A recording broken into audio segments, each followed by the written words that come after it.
আপনারা মিশরের কারি আব্দুল বাসেতের নাম শুনেছেন? ওনাকে নিয়ে মিশরের প্রেসিডেন্ট জামাল আব্দুল নাসের একবার সোভিয়েত ইউনিয়নে গিয়েছিল, যেটাকে আমরা বর্তমানে বলি রাশিয়া। কি বলি? রাশিয়া। তৎকালীন সময় এটা ছিল সোভিয়েত ইউনিয়ন, এখন এটা হয়েছে রাশিয়া। তো রাশিয়াতে যাওয়ার পরে মিশরের প্রেসিডেন্ট জামাল আব্দুল নাসের ওনার সব প্রেসিডেন্টদেরকে রাশিয়ার প্রেসিডেন্টের কাছে পরিচয় করায় দিচ্ছে যে এটা আমার হোম মিনিস্টার, এটা আমার ফিনান্স মিনিস্টার, এটা আমার এডুকেশন মিনিস্টার, এটা এই মন্ত্রী, এটা ওই মন্ত্রী, এটা ওই মন্ত্রী। তো সব মন্ত্রীরা সুটেড বুটেড, প্যান্ট পরা, শার্ট পরা, টাই পরা, ব্লেজার পরা। কিন্তু কারি আব্দুল বাসেত ব্লেজার পরতেন না, উনি জুব্বা পরতেন। তো রাশিয়ার প্রেসিডেন্ট বলে, আপনার এইটা আবার কোন মন্ত্রী? সব মন্ত্রীর পোশাক একরকম, এর পোশাক আরেক রকম, এটা কোন মন্ত্রী? জামাল আব্দুল নাসির বলে, এটা আমাদের কোনো মন্ত্রী নয়, এটা আমাদের দেশের কারি, এটা আমাদের দেশের কারি। রাশিয়ার প্রেসিডেন্ট বলে, কারি আবার কি? কারণ এরা কারি জিনিসটা কি এটা জানে না, এটা তারা বুঝে না। তো জামাল আব্দুল নাসির বলল যে আমাদের যে পবিত্র ধর্মগ্রন্থ আছে আল কোরআন আল কারীম, এই আল কোরআন আল কারীম উনি চমৎকার করে আবৃত্তি করতে পারে, আর আমরা সেটা শুনি, আমাদের হৃদয় ঠান্ডা হয়ে যায়। তো রাশিয়ার প্রেসিডেন্ট বলে, আজকে রাতে তো আমাদের একটা পার্টি আছে, নাইট পার্টি। কি পার্টি? এখানে নৈশ ভোজ হবে, খাওয়া দাওয়া হবে, আর হবে বেলি ড্যান্স। কি হবে? রুব্বানে নাচে কোমর দুলাইয়া, এই সব মুখস্থ। তো এই বেলি ড্যান্স হবে, এই বেলি ড্যান্স আমরা দেখবার, হুইস্কি খাবো, অ্যালকোহল খাবো, মদ খাবো। তো কারি আব্দুল বাসিত ইবনে আব্দুস সামাদকে রাজি করানো হলো। কারি আব্দুল বাসিত ইবনে আব্দুস সামাদ রাজি হলো। উনি গেলেন, যে হল রুমের ভেতরে বেলি ড্যান্স হয় ওখানে ওনার বসানো হলো। সিঙ্গাররা যেখানে গান গায় ওইখানে উনি মাইক্রোফোনের সামনে বসলেন, আর আল্লাহরে বললেন, আল্লাহ, আমার গলায় যত সুর আছে, যত মেলোডি আছে, ভয়েস আছে, সব সুরকে আমি উজাড় করে দিয়ে আজকে তেলাওয়াত করব। তুমি আমার এই তেলাওয়াতের রিদম, এটার আকর্ষণ, এটার অ্যাট্রাকশন এই কমিউনিস্ট লিডারদের অন্তরের ভেতরে ঢুকিয়ে দিও। তখন রাশিয়া ছিল কমিউনিস্ট, সব কমিউনিস্ট লিডাররা বসা, সামনে হুইস্কি, রেড ওয়াইন, অ্যালকোহল, মদের গ্লাস নিয়ে বসা। তা আব্দুল বাসিত আব্দুস সামাদ চোখ বন্ধ করলেন। ওই দিনকার তেলাওয়াতটা উনি চোখ বন্ধ করে করেছিলেন। সুবহানাল্লাহ পড়েন। উনি চোখ বন্ধ করে ওনার গলায় যত সুর আল্লাহ দিয়েছে, যত সুরের ঝংকার তিনি পেয়েছেন, সব উজাড় করে উনি তেলাওয়াত শুরু করলেন, আউযু বিল্লাহি মিনাশ শাইতানির রাজীম। যতক্ষণ তেলাওয়াত চলেছে কেউ মদ খায় নাই, তাকিয়ে রইলেন, মন্ত্রমুগ্ধ হয়ে শুনলেন, আর সকলের চোখ দিয়ে দার দার করে পানি ঝরতে শুরু করলো। তেলাওয়াত শেষ, আব্দুল বাসিত চোখ খুললেন, চোখ খুলে দেখেন কেউ মদ খায় নাই, আর সবাই কান্না জর্জরিত অবস্থায় বসে আছে। মিশরের প্রেসিডেন্ট জামাল আব্দুল নাসের কমিউনিস্ট লিডারদেরকে জিজ্ঞেস করলেন, এই যে আমাদের আবৃত্তিকার ও কোরআন থেকে আবৃত্তি করেছে, আপনারা কি এর অর্থ বুঝেছেন? তারা বলে, না বুঝি নাই। কোনো মানে বুঝেছেন? না বুঝি নাই। তো কেঁদেছেন কেন? কমিউনিস্ট লিডাররা বলে, এত চমৎকার সুরেলা সুর, এরকম গলা, এরকম ভয়েস আমরা আমাদের জীবনে শুনি নাই। এটা শুনে আমাদের হৃদয়টা ঠান্ডা হয়ে গিয়েছে। আমাদের অন্তরে অনেক জ্বালা, অনেক যন্ত্রণা, অনেক দুঃখ কষ্ট, এগুলোকে ভুলে থাকার জন্য আমরা রাতে বেলি ড্যান্স দেখি আর মদ খাই। এরকম কারি যদি আমাদের দেশে থাকতো, আমরাও প্রতি রাতে বেলি ড্যান্স না দেখে কোরআন শুনতাম। তারা কাঁদতে শুরু করেছে, কোরআনের অর্থ বুঝে নাই, মানে বুঝে নাই। কিন্তু এই বিজাতিদের কমিউনিস্ট লিডারদেরও অন্তরটারে ঠান্ডা করে দিয়েছে কে? ওই কোরআন আমাদের কাছে আছে না নাই? নাকি আব্দুল বাসিত আরেকটা কোরআন থেকে তেলাওয়াত করেছিল? জোরে বলেন। এই কোরআনের কোনো চেঞ্জ হয়েছে? ১৫০০ বছরের এই লম্বা সময়ে কোরআনের একটা আয়াতও চেঞ্জ হয়েছে? একটা শব্দ, একটা অক্ষর, একটা জের জবর পরিবর্তন হয়েছে? জোরে বলেন, হয়েছে? এই কোরআনের মতো আরেকটা বই যদি আমরা পৃথিবীর সবাই মিলে বানাতে চাই, বানানো যাবে? জোরে বলেন, যাবে? আপনারা আহমদ দিদাদের নাম শুনেছেন? জাকির নায়েকের গুরু আহমদ দিদাদ একটা বই লিখেছেন, the ultimate miracle of the holy Quran. ওই বইতে তিনি উল্লেখ করেছেন, ইউনাইটেড স্টেটস অফ আমেরিকার কিছু বিজ্ঞানীরা সবচেয়ে পাওয়ারফুল যে কম্পিউটার, ক্রে 1 সুপার কম্পিউটার, এটা দিয়ে আমেরিকার মিলিটারিতে যারা চান্স পায়, মানে সেনাবাহিনীতে, তারা ম্যাথমেটিক্যাল ক্যালকুলেশনগুলো করার জন্য এই কম্পিউটার ব্যবহার করে। তো আমেরিকার বিজ্ঞানীরা আহমদ দিদাত তার ultimate miracle of the Holi কোরআনে বলছেন যে কম্পিউটারের সব ইনফরমেশনগুলোকে কনসাইজ করে ওই ক্রে 1 সুপার কম্পিউটারের মাইক্রো চিপসের ভেতর ঢুকিয়ে কমান্ড করেছে, is it possible to create a book like কোরআন? ও কম্পিউটার, তুমি অ্যানালাইসিস করে বলো এই কোরআনের মতো আরেকটা বই কি পৃথিবীর মানুষের বানানো সম্ভব? আপনারা বলছেন জি না, কিন্তু কম্পিউটার বলছে ইয়েস, সম্ভব। It's possible, but you need to spend more than 63 octillion years. সম্ভব, কিন্তু পৃথিবীর সব মানুষদেরকে 63 অক্ট্রিলিয়ন বছর বেঁচে থাকা লাগবে আর চেষ্টা করা লাগবে। এটা শুনে বিজ্ঞানীরা তো মহা খুশি, হোক না অক্ট্রিলিয়ন আর ফক্ট্রিলিয়ন, পারা তো যাবে। কিন্তু নিউমেরিক্যাল সায়েন্স বলে যে octillion is very dangerous to reach there. Octillion হচ্ছে এমন একটা সংখ্যা যেটা পর্যন্ত পৌঁছা মানুষের পক্ষে অসম্ভব। সংখ্যাতাত্ত্বিক নিয়ম আমাদেরকে শেখায় যে সংখ্যা শুরু হয় একক দিয়ে, তারপরে দশক, তারপরে শতক, তারপরে সহস্র, তারপর উজুদ, তারপরে লক্ষ, তারপরে নিযুত, তারপর কোটি, তারপর মিলিয়ন, বিলিয়ন, ফিলিয়ন, জিলিয়ন, তারপরে হচ্ছে অক্ট্রিলিয়ন। সুবহানাল্লাহ কইতে পারলেন না? এই 63 অক্ট্রিলিয়ন বছর আমাদের বাইসে থাকা লাগবে। আর 63 বছরই তো আমরা হায়াত পাই না, ঠিক কি না? 63 অক্ট্রিলিয়ন বছর যদি পৃথিবীর সবগুলো মানুষ হায়াত পায় আর যদি চেষ্টা করে, তাহলে পারহ্যাপস, মেবি, সম্ভবত কোরআনের মতো আরেকটা বই বানালেও বানানো যেতে পারে। সর্বশেষ কম্পিউটারের স্ক্রিনে অ্যানালাইসিস শেষে, বিশ্লেষণ শেষে যে কথাটা এসেছে সেটা হচ্ছে, it's quite impossible to create a book like Quran. পৃথিবীর মানুষগুলোর 63 অক্ট্রিলিয়ন বছর বেঁচে থাকাও সম্ভব না, কোরআনের মতো আরেকটা বইও বানানো সম্ভব না। চিল্লায় বলেন ঠিক কিনা? ওই কোরআন আমাদের হাতে আজও আছে না নাই? The greatest resource of power, the book of books, পৃথিবীর সবচেয়ে সেরা বই। এই বইয়ের কপিগুলো যদি কেউ আগুন দিয়েও জ্বালায় দেয়, আমাদের হাফেজ ভাইদের কলিজার ভেতরে কোরআন আছে না নাই? যদি আগুন লেগে ধ্বংস হয়ে যায়,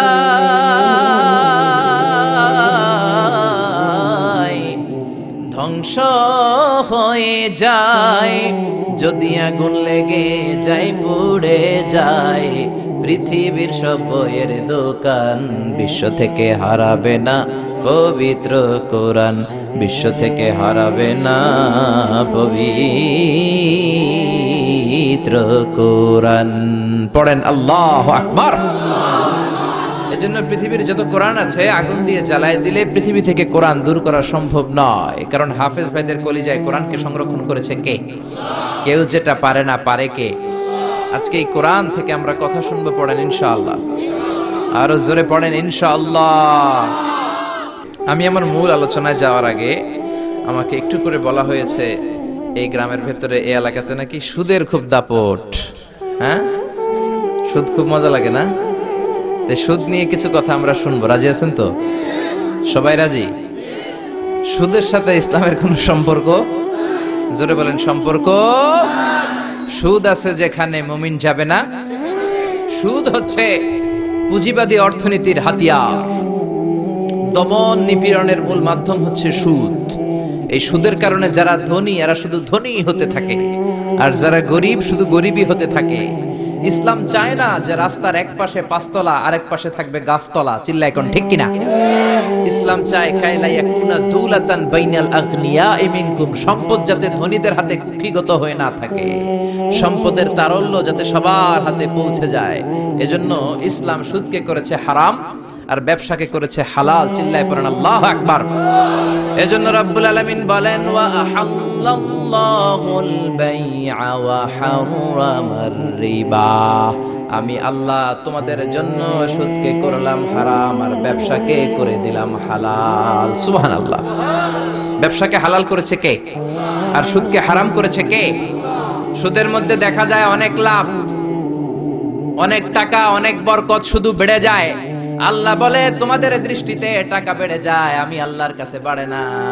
আর তোমরা যখন যাকাত দাও, দান করো, তোমাদের দৃষ্টিতে দেখা যায় টাকা কমে যায়, কিন্তু আমি আল্লাহর কাছে টাকা কমে না। সুবহানাল্লাহ। এজন্য সুদকে আল্লাহ নিশ্চিহ্ন করে দিবেন। ইয়ামহাকুল্লাহ ওয়া ইউরবিস সাদাকাত। আল্লাহ বলে আমি সুদকে নিশ্চিহ্ন করে দেব, সুদকে আমি ধ্বংস করে দেব, সুদের ভেতরে কোনো বরকত দেব না। আর ব্যবসা করলে সামান্য ব্যবসার ভেতরে বরকত ঢুকিয়ে দিবে কে? আরো জোরে বলেন কে? বিশ্বনবী সুদখোরদের উপর লানত দিয়েছে। কি দিয়েছে? লাআনা রাসূলুল্লাহ আকিলার রিবা ওয়া মুকিলাহু ওয়া কাতিবাহু ওয়া শাহিদাইহি। যারা সুদ খায় যারা সুদ দেয়, যারা সুদের দলিল লেখক, যারা সুদের সাক্ষী থাকে, সবার উপরে বিশ্বনবী লানত দিয়েছেন। জোরে পড়েন নাউযুবিল্লাহ। এজন্য খবরদার, সুদের সাথে মুসলমানদের কোনো সম্পর্ক। বিশ্বনবী বলেছেন আর রিবা সালাসু ওয়া সাবউনা বাবান, সুদের রয়েছে 73টা গুনাহ। কয়টা গুনাহ? আরো জোরে বলেন কয়টা? সুদের মধ্যে 73টা গুনাহ। আইসারুহা আইয়ান কাহার রাজুল উম্মা, 73টা গুনার মধ্যে সবচাইতে ছোট গুনাহ হলো নিজের মায়ের সাথে জিনা করা। 73টা গুনাহ, আর সবচেয়ে ছোট গুনাহ হচ্ছে আইয়ান কাহার রাজুল উম্মা, ব্যক্তি তার মায়ের সাথে জিনা করবে। এটা যদি সবচেয়ে ছোট গুনাহ হয়, তাহলে বড় গুনার অবস্থা কি? বড় গুনাহটা কি জানার দরকার আছে না নাই? আল্লাহ সেটাও বলে দিলেন, ফাআযানু বিহারবিম মিনাল্লাহি ওয়া রাসূলিহি। সুদের সবচেয়ে ছোট গুনাহ মায়ের সাথে জিনা করা, আর সুদের সবচেয়ে বড় গুনাহ আল্লাহর সাথে যুদ্ধ করা।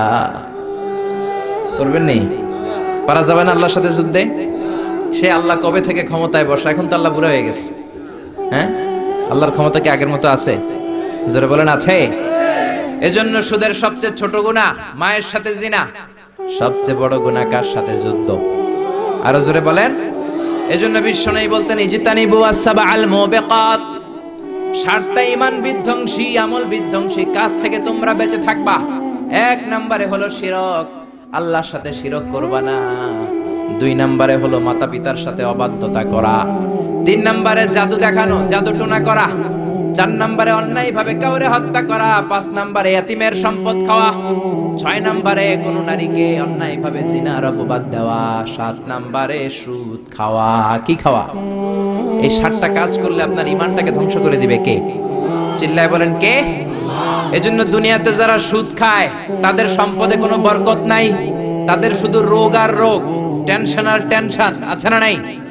আবার বিশ্বনবী বললেন যারা সুদ খায় তাদের 3টা শাস্তি। কয়টা? আরো জোরে বলেন কয়টা? 1 নম্বরে কিয়ামতের দিন, আল্লাযীনা ইয়াকুলুনা আর-রিবা লা ইয়াকুমুনা ইল্লা কামা ইয়াকুমুল্লাযী ইয়াতাখাব্বাতুহু আশ-শাইতানু মিনাল মাস। সুদের 1 নাম্বার শাস্তি, কিয়ামতের দিন সুদখোর যখন কবর থেকে উঠবে, রব্বুল আলামিন তাকে জিনে ধরা রোগীর মতো, পাগলের মতো উঠায় দিবে। সুদখোর কবর থেকে উঠে ভূতে ধরা রোগীর মতো, জিনে ধরা রোগীর মতো, পাগলের মতো লাফাতে লাফাতে উঠবে। তারে দেখে কিয়ামতের ময়দানের সবাই বুঝবে লোকটা হলো সুদখোর। কি খোর? আরো জোরে বলেন। এটা হচ্ছে 1 নাম্বার শাস্তি। 2 নাম্বার শাস্তি বিশ্বনবী বললেন, আমি স্বপ্নে দেখলাম কিছু লোকের পেট হচ্ছে বিশাল বড় ঘরের মতো, আর ওই পেটের ভেতরে দেখলাম ভয়ঙ্কর বিষাক্ত সাপ। জিব্রাইল রে বললাম, ও জিব্রাইল, মান হাউলা, এরা কারা? বিশ্বনবী বললেন, হাউলাই আকালাতুর রিবা, এরা হলো আপনার উম্মতের মধ্য থেকে যারা সুদ খেয়েছে, ওই সুদখোর লোকগুলা। পড়েন নাউযুবিল্লাহ। 3 নাম্বার শাস্তি বিশ্বনবী বলেন, যে রাতে আমাকে মেরাজে নেওয়া হলো, রাআইতু লাইলাতা উসরিয়া বি, মেরাজের রাতে আমি দেখলাম রক্তের একটা নদী, ওই নদীর উপর কিছু লোক সাঁতার কাটে। কিসের নদী? দেখছেন কোনদিন রক্তের নদী? আমরা কোনদিন দেখেছি? রক্তের একটা নদীর ভেতরে কিছু লোক সাঁতার কাটে। সাঁতার কাটতে কাটতে বাঁচার জন্য যখন পারে আসতে চায়, তীরে আসতে চায়, কিছু ফেরেশতারা অনেক বড় বড় পাথরের খণ্ড নিয়ে বসা, তীরের দিকে আসতে চাইলে প্রচন্ড জোরে পাথর নিক্ষেপ করে তার চেহারার দিকে। পাথরের আঘাতে ওই লোকটার চেহারা ছিন্ন বিচ্ছিন্ন হয়ে যায়। লোকটা চিৎকার করতে করতে আবার রক্তের নদীর মাঝখানে চলে যায়। আবার তীরে আসতে চাইলে আবার পাথর আছে না নাই? জোরে বলেন। বিশ্বনবী বললেন, মান হাউলা ইয়া জিবরিল, ও জিব্রাইল, এরা কারা? বিশ্বনবী বললেন, এরা হলো আপনার সুদখোর উম্মত। এরা কারা? এজন্য সুদ খাওয়া যাবে? জোরে বলেন, সুদ খাওয়া যাবে? খবরদার, সুদ খাওয়া যাবে না। সুদের বিপরীতে আমরা ব্যবসা করব। ব্যবসায় বরকত দিয়েছে কে? বিশ্বনবী বললেন, রিজিককে আল্লাহ 10 ভাগ করেছেন, তার 1 ভাগ দিয়েছেন পৃথিবীর অন্যান্য পেশার ভেতরে, আর 9 ভাগ দিয়ে দিয়েছেন ব্যবসার ভেতরে। সুবহানাল্লাহ। রিজিকের 9 ভাগ থাকে ব্যবসার ভেতরে। এজন্য সুদ খাওয়া যাবে না। সুদের সাথে ইসলামের কোনো সম্পর্ক। আমরা ব্যবসা করব। আপনি মুশারাকা সিস্টেমে, মুদারাবা সিস্টেমে, আপনি মুরাবাহা সিস্টেমে ব্যবসা করেন, ওই ব্যবসায় বরকত দিবে কে? জোরে বলেন কে? সুদ হারাম এই কারণে, কারণ টাকার ভেতর থেকে টাকা আসে না। আপনি 1 লক্ষ টাকার একটা বান্ডিল আপনার আলমারির ভেতরে আজকে রাখলেন, 1 বছর পরে খোলার পরে এটা কি 1,10,000 টাকা হবে? 1,05,000, 1,02,000, 1,10 টাকা, 1,05 টাকা, 1,01 টাকা, 1 টাকাও পারবে না। কত থাকবে? 1 লাখই থাকবে। কারণ টাকার ভেতর থেকে টাকা আসে না, টাকার ভেতর থেকে টাকা আসে যখন ওই টাকার সাথে শ্রম যুক্ত হয়, যখন টাকার সাথে কষ্ট যুক্ত হয়, যখন টাকার সাথে মেধা যুক্ত হয়, ঠিক কি না? তো আপনি টাকা দিয়ে কেমন করে টাকার ভেতর থেকে টাকা নেন? এটা হারাম। হয়তো আপনাকে ব্যবসায় অংশগ্রহণ করতে হবে, লাভ লস দুইটাতে অংশগ্রহণ করতে হবে, রিস্কও থাকবে। আপনি ব্যবসায় টাকা দিয়ে শুধু লাভ নিলেন, লস নিলেন না, এটাই সুদ, ঠিক কি না? আপনার লাভও নিতে হবে, লস নিতে হবে, ঝুঁকিও নিতে হবে। এইটার নাম হলো ব্যবসা। হয় আপনি ব্যবসা করবেন, তা না হলে আপনি কর্জে হাসানা দিবেন। কি দিবেন? কর্জে হাসানা দিলে ওই ব্যক্তির মর্যাদা বাড়িয়ে দেয় কে? চিল্লায় বলেন কে? 3 সিস্টেমে ব্যবসা করবেন। কয় সিস্টেমে? সবাই বলেন, আরো জোরে বলেন। 1 নাম্বার হচ্ছে মুশারাকা সিস্টেম। মুশারাকা, পার্টনারশিপ।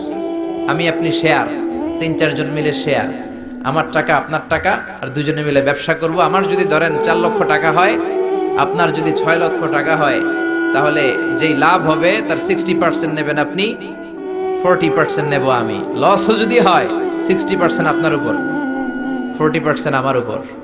এই ব্যবসাকে বৈধ করেছে কে? আরো জোরে বলেন না। 2 নম্বরে হচ্ছে আল মুদারাবা। মুদারাবাও বৈধ। মুদারাবা মানে হচ্ছে আপনার টাকা আমার শ্রম। আল্লাহ আমারে কোনো টাকা দেয় না, আমি মিসকিন, আমি ফকির, আমি দেব শ্রম, আপনি দিবেন টাকা। কত পার্সেন্ট লাভ হলে কে কতটা নিব এটা আমরা ভাগ করে নিব। কিন্তু লস হলে আমার কোনো লস নাই, কারণ আমার শ্রম আপনার টাকা, আমি যে খাটছি এটাই তো আমার লস, ঠিক কি না? কথা বলেন। আর টাকা যেহেতু আপনার, পুরো লস নেবেন আপনি। এই সিস্টেমও ব্যবসা যায়। 3 নাম্বার হচ্ছে আল মুরাবাহা। বুঝার চেষ্টা করেন, আমার ঘরে ফ্রিজ নাই, ফ্রিজের দাম 1 লক্ষ টাকা। কয় লাখ টাকা? আপনি আমারে বাজার থেকে 1 লক্ষ টাকা দিয়ে একটা ফ্রিজ কিনে আমার কাছে 1,20,000 টাকায় বিক্রি করবেন। এটা আমি কিস্তিতে দিব আপনারে, 6 মাসের কিস্তিতে দিব। আপনার লাভ হচ্ছে আপনি 1 লক্ষ টাকা দিয়ে কিনে 1,20,000 বিক্রি করছেন, 20,000 লাভ। আর আমার লাভ হচ্ছে আমার কাছে কোনো টাকা নাই, আমি ফ্রিজের মালিক হয়ে গেলাম, কিস্তিতে দিয়ে 6 মাস পরে আমি টাকাও পূর্ণ করে দিলাম। এটাকে বলে মুরাবাহা। শাহজালাল ইসলামী ব্যাংক, আল রাফা ইসলামী bank, Bangladesh Islamic bank limited, এই 3টার সিস্টেমে আপনাদের সাথে বিজনেস করে। আল মুদারাবা, আল মুশারাকা, আল মুরাবাহা। যেই সিস্টেমে আপনি করেন না কেন, এগুলোর কবুল করে নিবে কে? কিন্তু এগুলো না করে 100 টাকার বান্ডিল দিয়ে বললেন এই নাও 100 টাকার বান্ডিল, এখানে 10,000 টাকা আছে, সুদে লাগালাম, মাসে দিবা 1,000। কয় হাজার? আরো জোরে বলেন। এখন মাস শেষে 1,000 দিতে পারে না, ওইটার উপর আবার বাড়তে শুরু করলো। আল্লাহ বলে লা তাকুলু আর রিবা আদাআফাম মুদাআফা। খবরদার, চক্রবৃদ্ধি হারে সুদ খেও না, মাহাজনী সুদ খেও না। কার কথা? আরো জোরে বলেন, কথাটা কার? মাহাজনী সুদ খাওয়া যাবে না, চক্রবৃদ্ধি হারে সুদ খাওয়া যাবে না। তাহলে ব্যাংকের সুদ খাওয়া তো যাবে না? ব্যাংকের সুদ খাওয়া যাবে না। ব্যাংকের সুদও হারাম, আর চক্রবৃদ্ধি হারে মাহাজনী সুদ, এটা অনেক ভয়ঙ্কর হারাম। গ্রামে গঞ্জে এরকম আছে না? নেই? 10,000 টাকায় মাসে 1,000 টাকা সুদ। কথা কন, কথা কন, কথা কন। আছে। এখন দিতে পারে না, সুদ আবার বেড়ে যায়। এখন 2,000 হয়ে গেছে, এরপরের মাসেও দিতে পারে না, 3,000 হয়ে যায়। এরপরে কে আসলটা দেয়া লাগবে না, তুই সুদ চালা। কি চালা? সুদ চালাইতে চালাইতে বাড়ি নাই, ভিটা নাই, জমি নাই, টিউবওয়েল নাই, পরনের লুঙ্গিও নাই। আছে না নাই? এটার বলে মহাজনী সুদ, এটার বলে চক্রবৃদ্ধি হারে সুদ। এই সুদ খাওয়া যাবে না। এজন্য সুদ আপনি খেলে এই সুদের, এই সম্পদের ভেতরে কোনো বরকত নাই, এটাকে ধ্বংস করে দিবে কে? চিল্লায় বলেন কে? এজন্য আপনি ব্যবসা করবেন। আল্লাহ বললেন হাল্লাল্লাহুল বাইআ ওয়া হারামার রিবা। আমি আল্লাহ ব্যবসাকে তোমাদের জন্য হালাল করলাম, সুদকে করলাম হারাম। এখন আমরা সুদ খাবো না ব্যবসা করব? জোরে বলেন, সুদ না ব্যবসা? ব্যবসার সিস্টেম হচ্ছে আপনাকে লাভ লস দুইটাতে অংশগ্রহণ করতে হবে। আপনি যদি বলেন না আমি শুধু লাভ নিব, লস নিব না, এটা ব্যবসা হবে? এটা সুদ হবে। এটা কি হবে? চিল্লায় বলেন কি হবে? এরপর ইসলাম বলে লা মাইসার, কোনো জুয়া চুরি থাকবে না। বিজনেসের মধ্যে জুয়া চুরি নাই, মানে লটারি নাই। কিন্তু বাংলাদেশে লটারি সিস্টেম আছে না নাই? 10 টাকায় 40 লক্ষ টাকা আছে না নাই? এটা সরাসরি জুয়া চুরি, এটার সাথে ইসলামের কোনো সম্পর্ক। এর কারণ হচ্ছে আমরা 10 টাকা দিয়ে লটারি কিনি, পাই এরকম একটা কাগজ, এই লটারির একটা নাম্বার থাকে এখানে, ঠিক কিনা? আর লেখা আছে 10 টাকায় প্রথম পুরস্কার 40 লক্ষ টাকা। লক্ষ লক্ষ মানুষ 10 টাকা দিয়ে এটা কিনে, কেনার পর যেদিন ড্র হবে, রাফেল ড্র, একজন পায় 40 লাখ, আরেকজন পায় 30 লাখ, আরেকজন পায় 20 লাখ, আরেকজন 10 লাখ, পঞ্চম পুরস্কার পায় 1 লাখ, আর লক্ষ লক্ষ মানুষ এই কাগজ পানিতে ভিজায় খায়। সিল্লা এখন ঠিক কিনা? এটার নাম হচ্ছে জুয়া চুরি, এটা জায়েজ নাই। কিন্তু এই লটারির কাগজের সাথে যদি আপনার একটা কলম দিয়ে দেয়, এটাকে জায়েজ করার সিস্টেম আছে। এই 10 টাকার লটারির, যখন আপনি লটারিটা কিনবেন, আপনাকে যদি একটা কলম দিয়ে দেয়, তাহলে কেমন যেন আপনি 10 টাকা দিয়ে একটা কলম কিনলেন।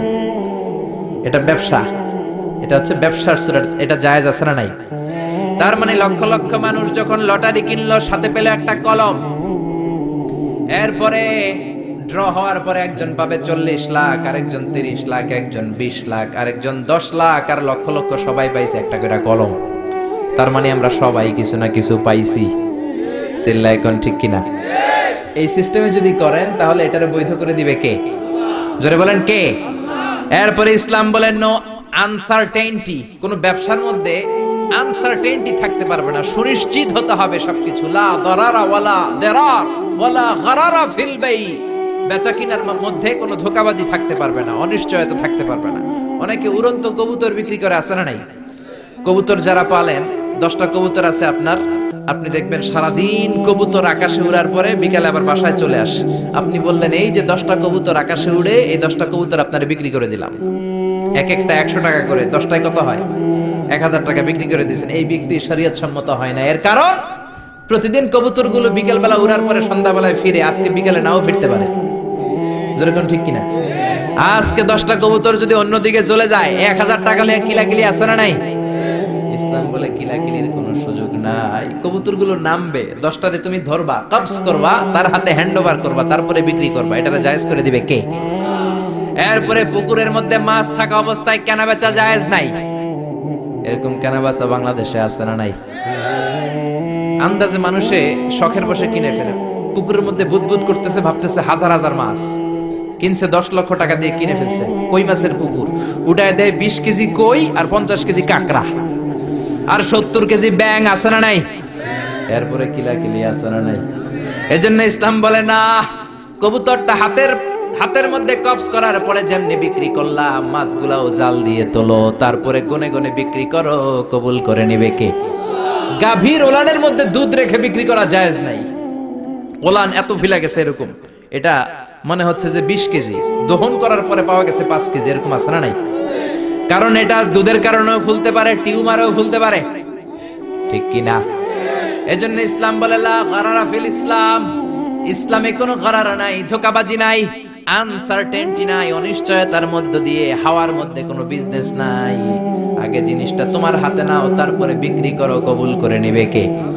শেয়ার বাজার নিয়ে প্রশ্ন করে, যেই প্রোডাক্টের ব্যবসা হালাল, ওই প্রোডাক্টের শেয়ারও হালাল। চিল্লায় বলেন ঠিক কিনা? এরপরে বিশ্বনবী বললেন মান গাশশানা ফালাইসা মিন্না। বেচা কিনার মধ্যে যে আমার উম্মতদের মধ্যে যে অন্যকে ধোঁকা দেয়, সে আমার উম্মত হতে পারে। ধোঁকাবাজির ব্যবসা বাংলাদেশে আছে না নাই? ফলের দোকানে গেলে দেখবেন চকচকে যেই সাইডটা, ওই সাইডটা ক্রেতার দিকে রাখে, পচা জায়গাটা নিচের দিকে রাখে, এরকম ব্যবসায় আছে না নাই? বিশ্বনবী মদিনার বাজারে গমের দোকান পরিদর্শন করতে গেলেন, যে দেখলেন গমের স্তূপ, বিশ্বনবী গমের ভেতরে হাত ঢুকায়া দিলেন। উপরে দেখা যায় শুকনা গম, ভিতরে দেখা যায় ভিজা গম। বিশ্বনবী বললেন মান গাশশানা ফালাইসা মিন্না, যে আমাদেরকে ধোঁকা দেয় সে আমাদের উম্মত নয়। The person who deceives us is not among us. যে আমাদেরকে ধোঁকা দেয় সে আমাদের উম্মত হতে পারে। চিল্লায় বলেন উম্মত হতে পারে।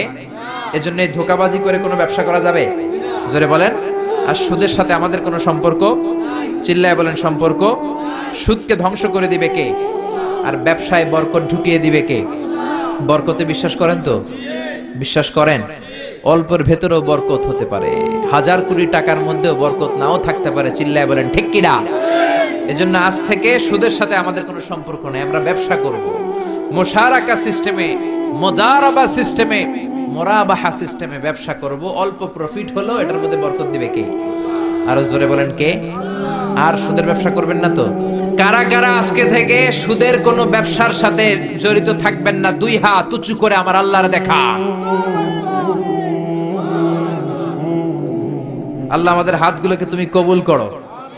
চিল্লায় পড়েন আমিন। সুদের আলোচনা ভালো লাগতেছে না? না, একেবারে উপরে এসে পড়ছে না?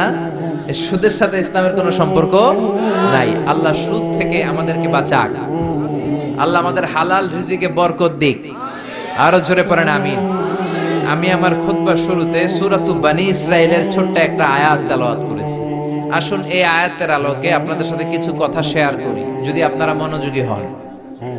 শুনবেন শুনবেন শুনবেন শুনবেন। রব্বুল আলামিন বলেন, ওয়াকাদা রাব্বুকা আল্লা তা'বুদু ইল্লা ইয়াহু ওয়া বিল ওয়ালিদাইনি ইহসানা। আল্লাহ বললেন, গোলাম আমার ফয়সালা দুইটা। এই দুইটা ফয়সালা হলো স্পেশাল ফয়সালা, অনড় ফয়সালা। এই ফয়সালার কোনো নড়চড় নাই, এই ফয়সালার কোনো পরিবর্তন নাই। প্রথম ফয়সালাটা হলো আল্লাহ তা'বুদু ইল্লা ইয়া, ইবাদত হবে একজনের, তিনি কে? আল্লাহ ছাড়া অন্য কারো ইবাদত করা যাবে? আবার আল্লাহ ডেকে বললেন, গোলাম জিন জাতি মানব জাতি এই দুইটা জাতিকে আমি সৃষ্টি করেছি শুধু আমার ইবাদতের জন্য, ঠিক কি না? ওয়ামা খালাকতুল জিন্না ওয়াল ইনসা ইল্লা লিয়াবুদুন। আমি জিন জাতি আর মানব জাতিকে কোনো কাজের জন্য তৈরি করি নাই, কোনো উদ্দেশ্যে বানাই নাই, শুধুমাত্র কেবলমাত্র একমাত্র আমি আল্লাহর ইবাদতের জন্য বানিয়েছি। কার কথা? আরো জোরে বলেন, কার?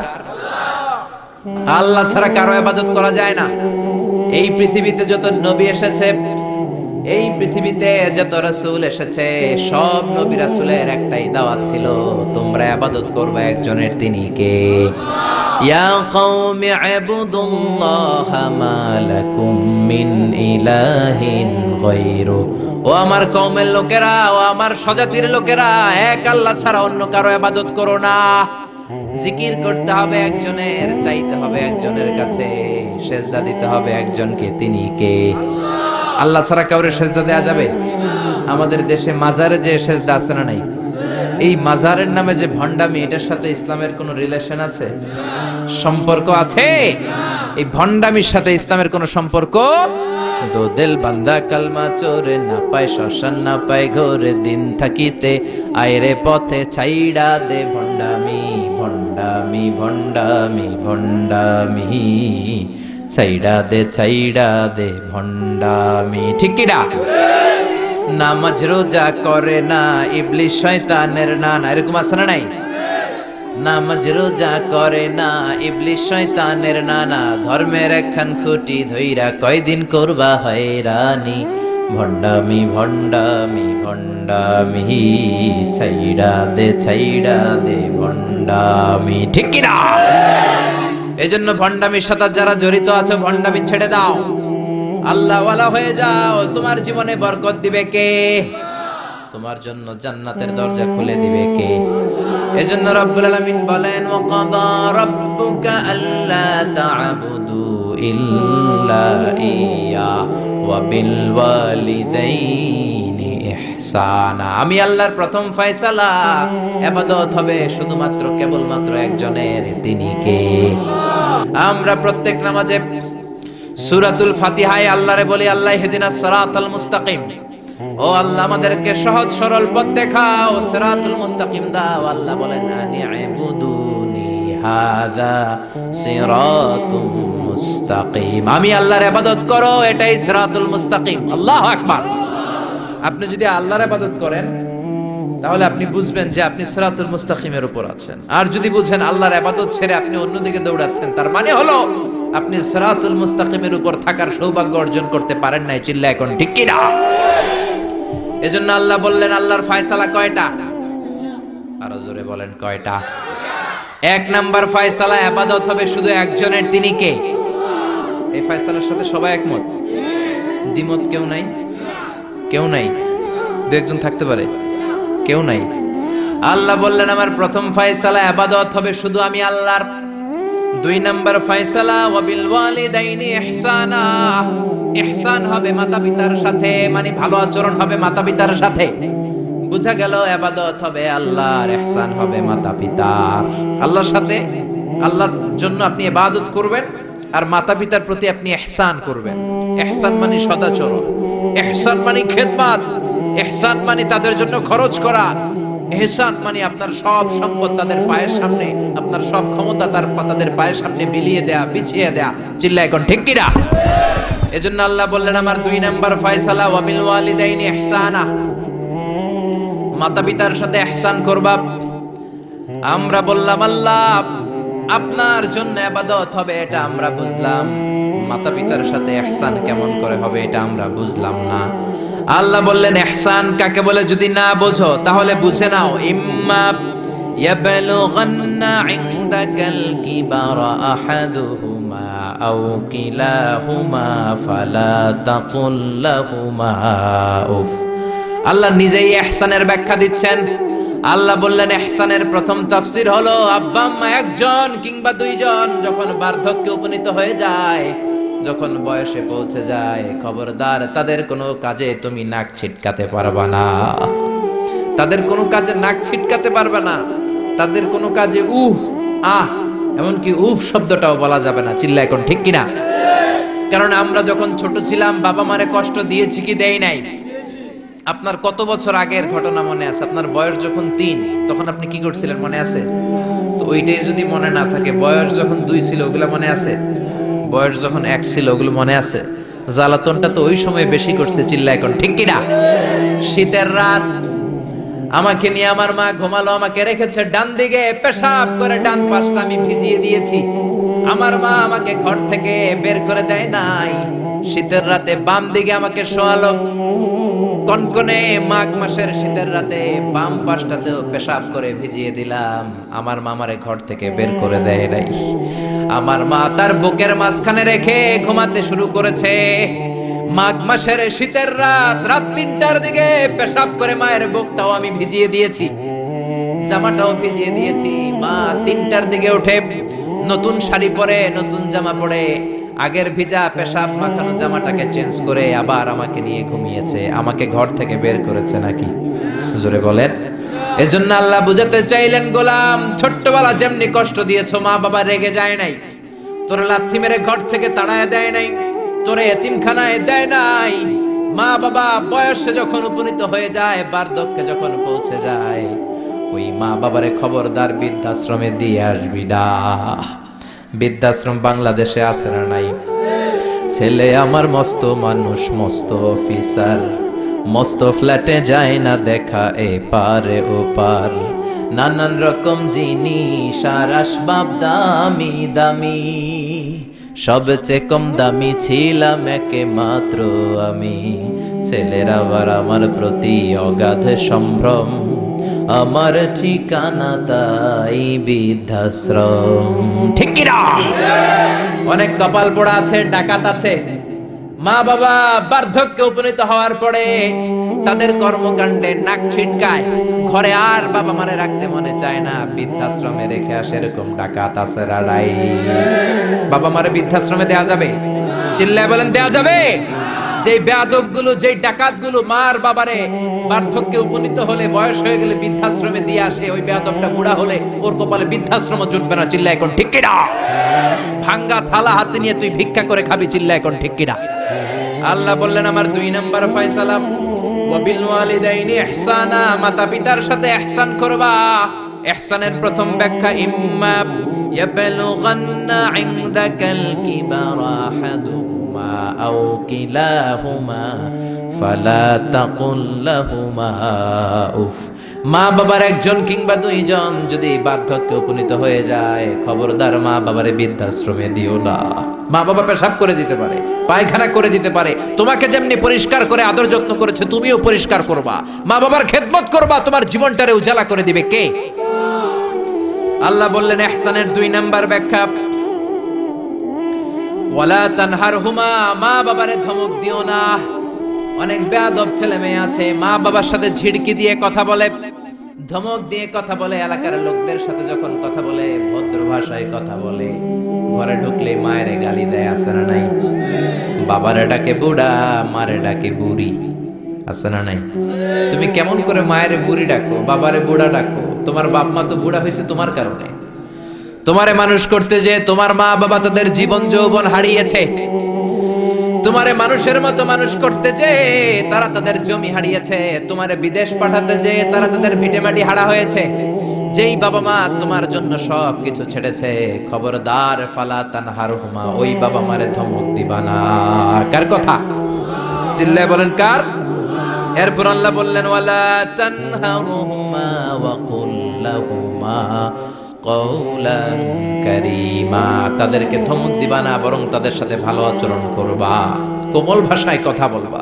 যত ভদ্রতা তুমি জানো, যত কার্টিসি তুমি জানো, যত সফটনেস তোমার জানা আছে, যত ভদ্রতা তুমি শিখেছো, সব ভদ্রতা তুমি ইউজ করবা তোমার মা বাবার সাথে। যত কোমল ভাষা তুমি জানো, যত শুদ্ধ কথা তুমি জানো, সব তোমার মা বাবার জন্য তুমি ইউজ করবা। চিল্লায় কোন ঠিক কিনা? এরপরে রাব্বুল আলামিন বললেন ওয়াখফিদ লাহুমা জানাহায যুল্লি মিনার রাহমাতি ওয়া কুর রাব্বিরহামহুমা কামা রাব্বায়ানি সাগীরা, তাদের জন্য রহমতের ডানা বিছিয়ে দাও। তোমার যত ক্ষমতা আছে মা বাবার পায়ের সামনে ঢেলে দাও, যত অর্থ আছে তাদেরকে তুমি বিলিয়ে দাও।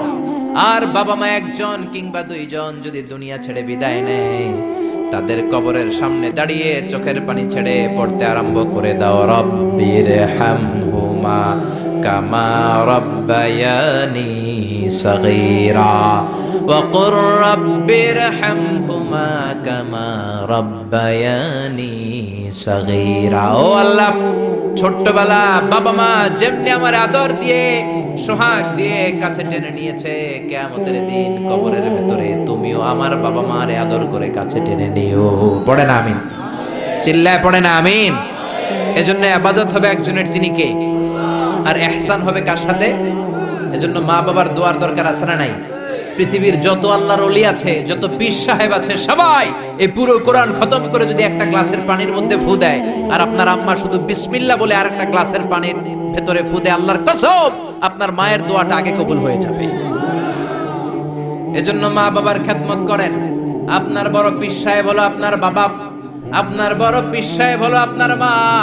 দুনিয়ার সবাই দোয়া করলে ওই দোয়া মিস হয়ে যেতে পারে, মা বাবা দোয়া করলে মিস হবে নাকি? হবে। অনেক ডাকাইত আছে দেখবেন মাজারের উপরে মশারি দেয়, আছে না নাই? খুঁজে দেখবেন ওর বাপের মশায় কামড়ায়, ওর মায়ের মশায় কামড়ায়, আর ও বাবার দরবারে যে মাজারে মশারি দিয়ে আসছে, এরকম ডাকাইত আছে না নাই? এজন্য খবরদার, মা বাবার সাথে ইহসান করো। বিশ্বনবী মসজিদে নববীতে মিম্বারের এক তলার মধ্যে পা রাখলেন, আওয়াজ করে বললেন আমিন। দ্বিতীয় তলার ভেতরে পা রাখলেন, আওয়াজ করে বললেন আমিন। তৃতীয় স্টেপে পা রেখে বিশ্বনবী পড়লেন আমিন। সাহাবারা বললেন নবী তিনবার আমিন বললেন, কেন বললেন বুঝলাম না। বিশ্বনবী বললেন প্রথম স্টেপে যখন পা রাখলাম, জিব্রাইল এসে বলল রমজান মাস পাওয়ার পরে রোজা রেখে ইবাদত করে যেই বান্দা গুনাহ মাফ করতে পারে নাই, তার উপরে আল্লাহর লানত। আমি বিশ্বনবী বললাম আমিন। দ্বিতীয় স্টেপে পা রাখলাম, জিব্রাইল বলল মাতা পিতা পাওয়ার পরে যারা মাতা পিতার খেদমত করে নিজের জীবনের গুনাহ ছড়াতে পারে নাই, জান্নাত কামাতে পারে নাই, তাদের উপরও আল্লাহর লানত। আমি বিশ্বনবী বললাম আমিন। 3 নাম্বার স্টেপে বিশ্বনবী বললেন আমার নাম শোনার পরে আমার যে উম্মত আমার উপর দরুদ পড়লো না, তাদের উপর আল্লাহর লানত। আমি বললাম আমিন। পড়েন সাল্লাল্লাহু আলাইহি ওয়াসাল্লাম, চিৎকার করে পড়েন সাল্লাল্লাহু। এজন্য মাতা পিতার খেদমতের দরকার আছে না নাই?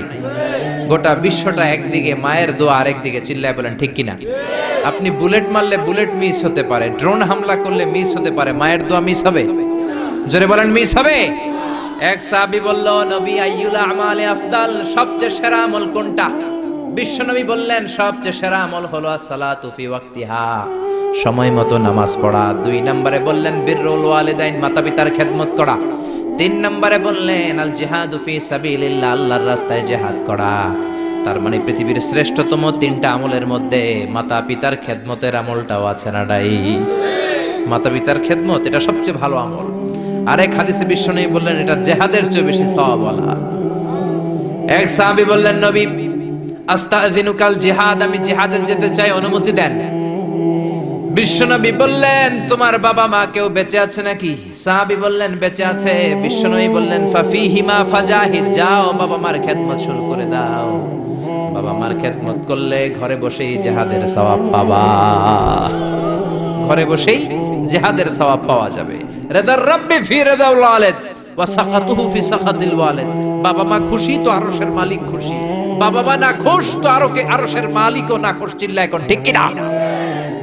এজন্য বিশ্বনবী বলতেন, তোমাদের প্রত্যেকের ঘরের ভেতরে দুইটা জান্নাত আছে, কারণ জান্নাতে দুইটা স্পেশাল দরজা আছে। একটা দরজার নাম হলো আল আব মানে আব্বা, আর একটা দরজার নাম হলো আল উম মানে আম্মা। একটা দরজার নাম বাবা আর একটার নাম মা। এজন্য বিশ্বনবী বলেন, এই দুইটা দরজার সাথে তোমরা কি আচরণ করবা তোমাদের ডিসিশন। হুমা জান্নাতুকা ওয়া নারুক, বাবা মাই তোমার জান্নাত, বাবা মাই তোমার জাহান্নাম। বাবা মার সাথে ভালো আচরণ করলে 8টা জান্নাতের দরজা তোমার জন্য খুলে দিবে কে? আর খারাপ আচরণ করলে জাহান্নাম আছে না নাই? তোমার বাবা মা যদি কাফের হয়, হিন্দু হয়, বৌদ্ধ হয়, তারপরও ভালো আচরণ করবা, ঠিক কি না? বাংলার জমিনে এরকম অনেক হিন্দু ফ্যামিলি আছে, হিন্দু ইয়াং ছেলে মুফাসসিরে কোরআনের তাফসীর শুনে হাতে হাত রেখে কালিমা পড়ে মুসলমান হয়ে গেছে, আছে না নাই? কিন্তু মা তো মুসলমান হয় নাই, বাবা তো মুসলমান হয় নাই, বাপ মা হিন্দুই রয়ে গেছে। তো বাপ মা হিন্দু, ছেলে মুসলমান, তুমি কি মা বাবার সাথে খারাপ আচরণ করতে পারবা? কথা বলেন। মা বাবা হিন্দু হোক, নাস্তিক হোক, বৌদ্ধ হোক আর খ্রিস্টান হোক, মা বাবার দোয়া নিতে হবে, আশীর্বাদ নিতে হবে। চিল্লা এখন ঠিক কিনা? বিশ্বনবী শালী নাম কি বলেন তো, কেউ জানেন বিশ্বনবী শালীর নাম কি? আসমা। মাশাআল্লাহ, আসমা বিনতে আবি বকর বিশ্বনবী শালী। উনি মুসলিমা, কিন্তু উনার মা ছিল মুশরিকা। বিশ্বনবীরে বললেন, নবী আমি মুসলিমা কিন্তু আমার মা মুশরিকা, কাফেরা, এখন আমি কি করব? আমার মায়ের সাথে কি ভালো আচরণ করব নাকি? বিশ্বনবী বললেন, খবরদার, মা মুশরিক হোক কাফের হোক, তারপরেও তোমার মা, ঠিক কি না? সিলিহা, দোয়া নাও, ভালো আচরণ করো, সম্পর্কটারে মিলায় রাখো, তোমার জান্নাতে ঢুকায় দিবে কে? 3 জিনিসের দিকে তাকালেই সওয়াব। 3টা জিনিসের দিকে তাকানোর সাথে সাথে আপনার আমলনামায় সওয়াব দিবে কে? 1 নাম্বার নাযার ইলাল কোরআন, কোরআনের দিকে যখন নজর করে তাকাবেন আপনার আমলনামায় সওয়াব দিবে কে? সুবহানাল্লাহ কইতে মনে চায় না? 2 নম্বরে কাবা, কাবার দিকে তাকালে সওয়াব দেয় কে? 3 নম্বরে নাযার ইলা ওয়াজহিল ওয়ালিদাইন, মাতা পিতার চেহারার দিকে নজর করে তাকালে সওয়াব দেয় কে? এজন্য বিশ্বনবী বললেন, সালাসু দাওয়াতিন মুস্তাজাবাত, 3 ব্যক্তির দোয়া কোনদিন আল্লাহ ফিরায় না। 1 নম্বরে দাওয়াতুল মুসাফির, মুসাফিরের দোয়া। আপনি সফর করেন না মাঝে মাঝে, কক্সবাজারে যাচ্ছেন, সিলেট যাচ্ছেন, এই যে গাড়ির মধ্যে বসে আছেন, ওই সময় আপনি দোয়া করবেন বেশি বেশি। এই সফর অবস্থায় দোয়া করলে ওই দোয়া কবুল করে কে? 2 নম্বরে দাওয়াতুস সাইম, রোজা রেখে দোয়া করলে কবুল করে কে? 3 নম্বর দাওয়াতুল ওয়ালিদাইনি লিওয়ালাদিহি, মাতা পিতা যখন চোখের পানি ছেড়ে হাত 2টা তুলে আল্লাহর কাছে ছেলে মেয়েদের জন্য দোয়া করে, ওই দোয়াটাও কবুল করে কে? এজন্য সবার আগে দোয়া চাইবেন মা বাবার কাছে। কার কাছে? আমাদের কাছে অনেকে দোয়া চায়, আমরা বলি আরে তোমার মায়ের কাছে চাও, তোমার আব্বার কাছে চাও। আমার দোয়া তোমার জন্য কবুল হতেও পারে, নাও হতে পারে, কিন্তু তোমার মা তো তোমার জন্য মুস্তাজাবুদ দাওয়া, তোমার বাবা তো তোমার জন্য মুস্তাজাবুদ দাওয়া। তোমার মা হাতটা তোলার সাথে সাথেই কবুল। চিল্লা এখন সুবহানাল্লাহ।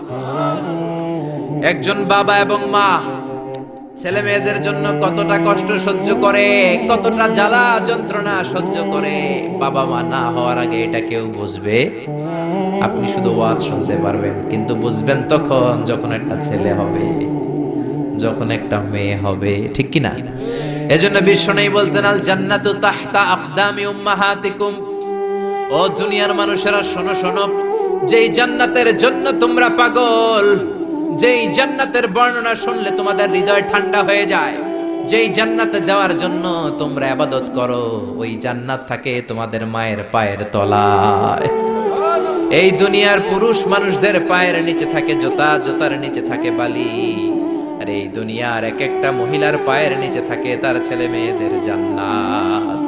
ওগো মা তুমি এই ধরনের শ্রেষ্ঠ নেয়ামত, তোমারই পদ তলে রয়েছে জান্নাত। ওগো মা তুমি এই ধরনের শ্রেষ্ঠ নেয়ামত, তোমারই পদতলে রয়েছে জান্নাত। সুবহানাল্লাহ পড়েন।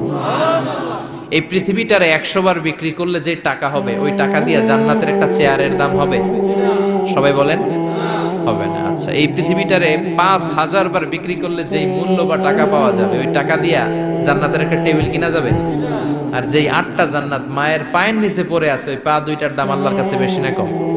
জোরে বলেন বেশি না কম?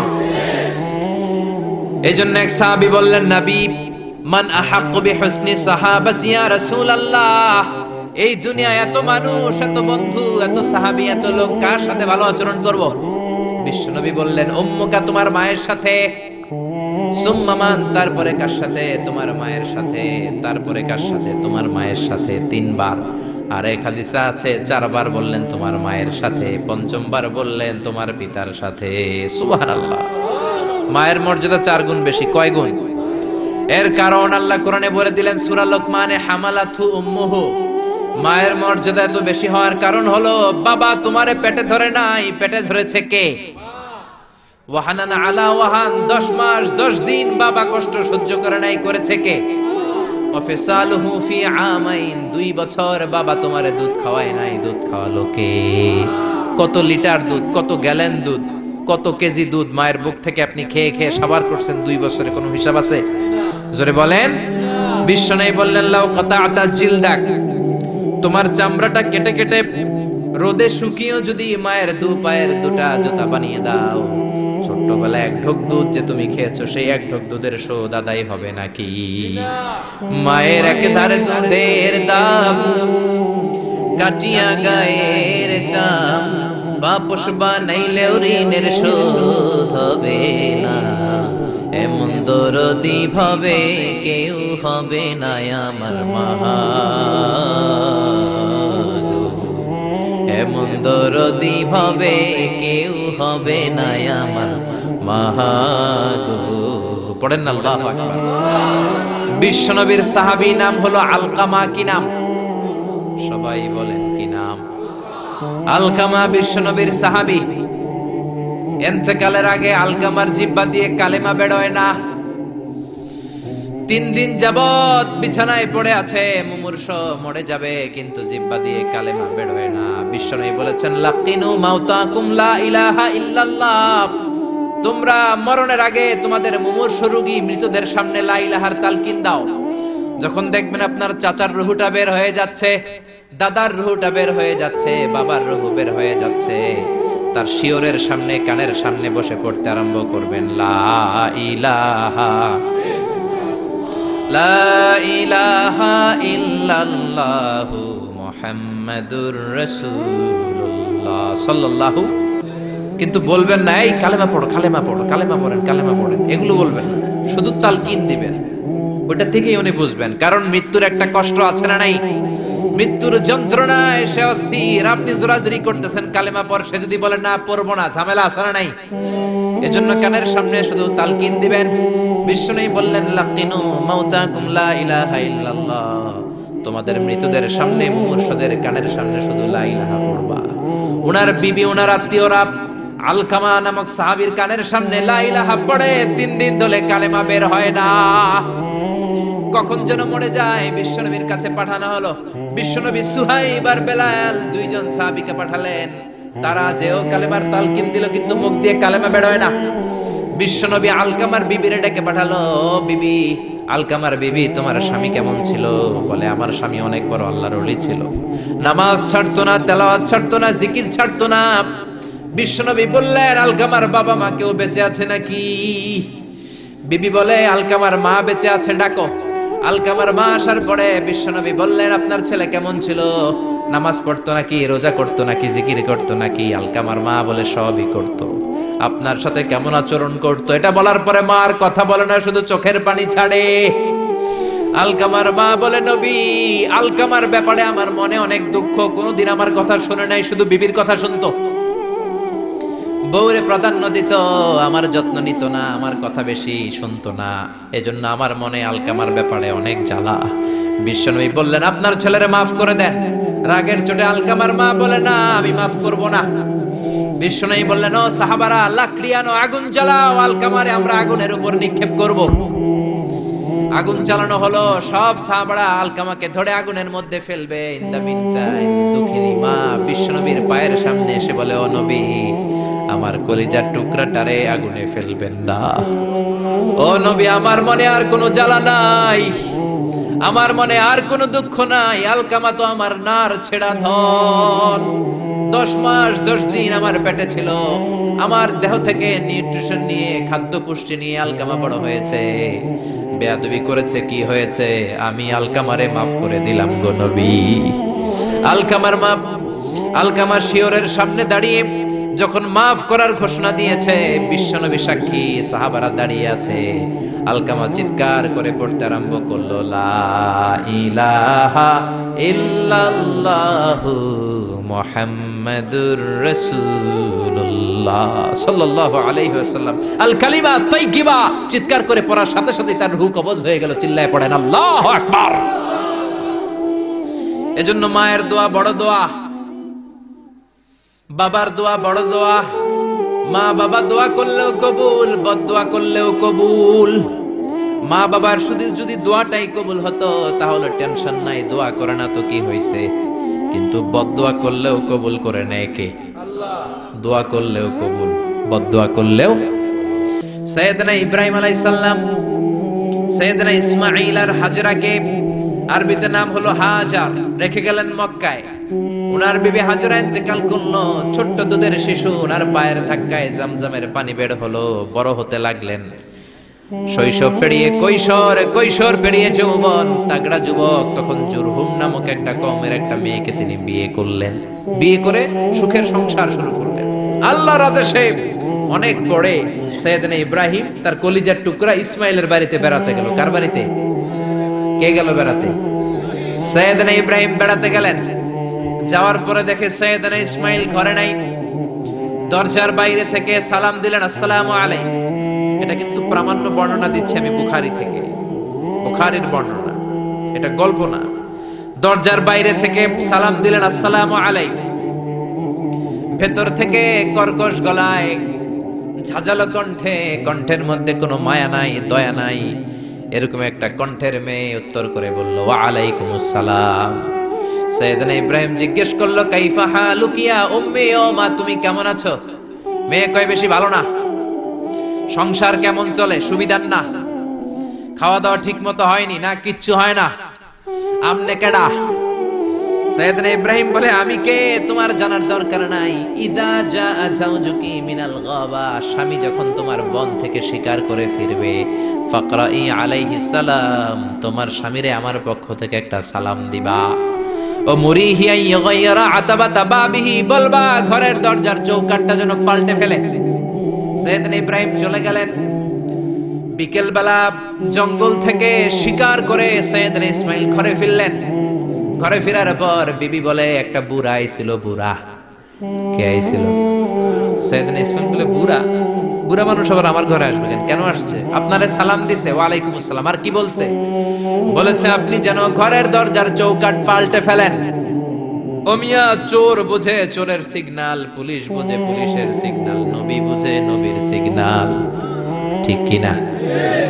সাইয়েদনা ইসমাইল তো বুঝে ফেললেন, কিরে ঘরের দরজার চৌকাঠ পাল্টে ফেলো, এরকম রূপক কথা, মেটাফরিক্যাল ইঙ্গিত দুনিয়ার সাধারণ মানুষ দিতে পারে না।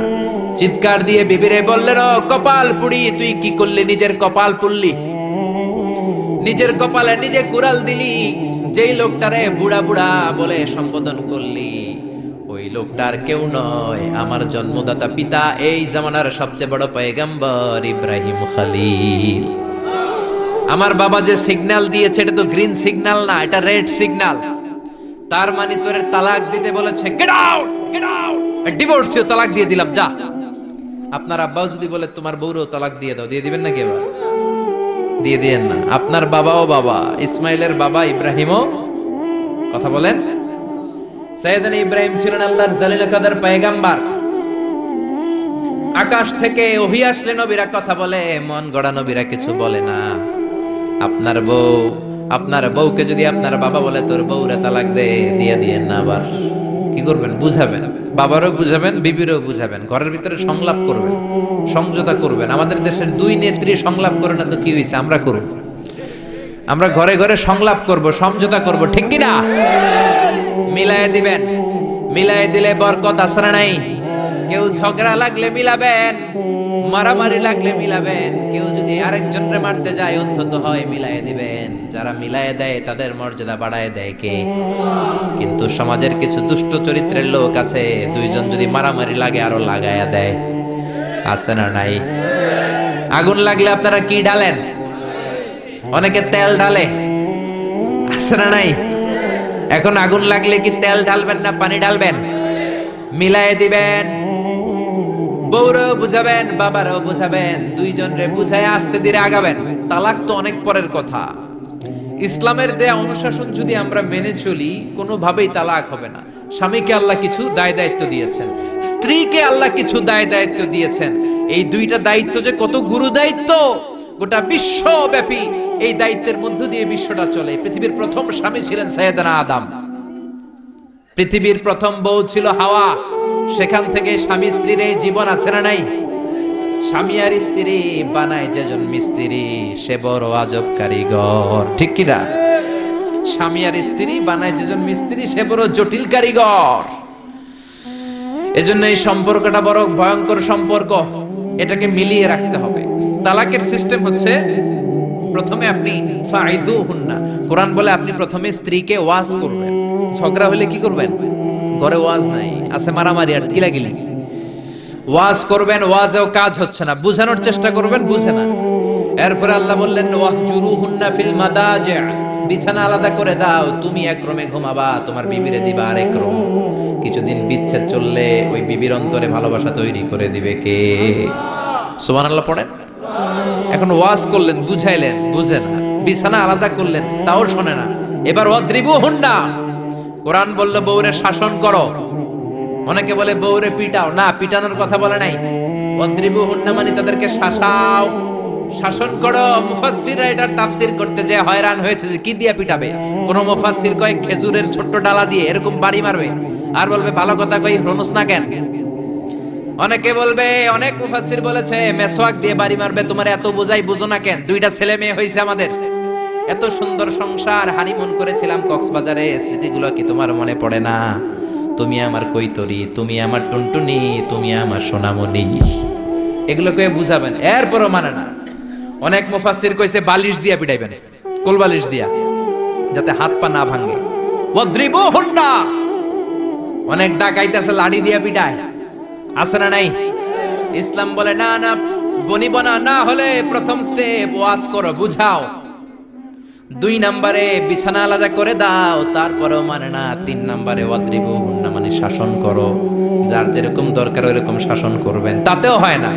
তারপরে ফাবাআসু হাকামাম মিন আহলিহি হাকামাম মিন আহলিহা, এই 3টা স্টেপেও কাজ হয় না। আপনার মুরব্বিদের ডাকবেন, সালিস, মেয়ের পক্ষের মুরব্বিদের ডাকবেন, 2 পক্ষের বেআইনরা মিলে মিলছিল করে দেওয়ার চেষ্টা করবে, তাতেও কাজ হয় না। 4টা স্টেপ শেষ, 5ম স্টেপ হলো তালাক। আর আমরা দইরেই কই 3 তালাক, আছে না নাই?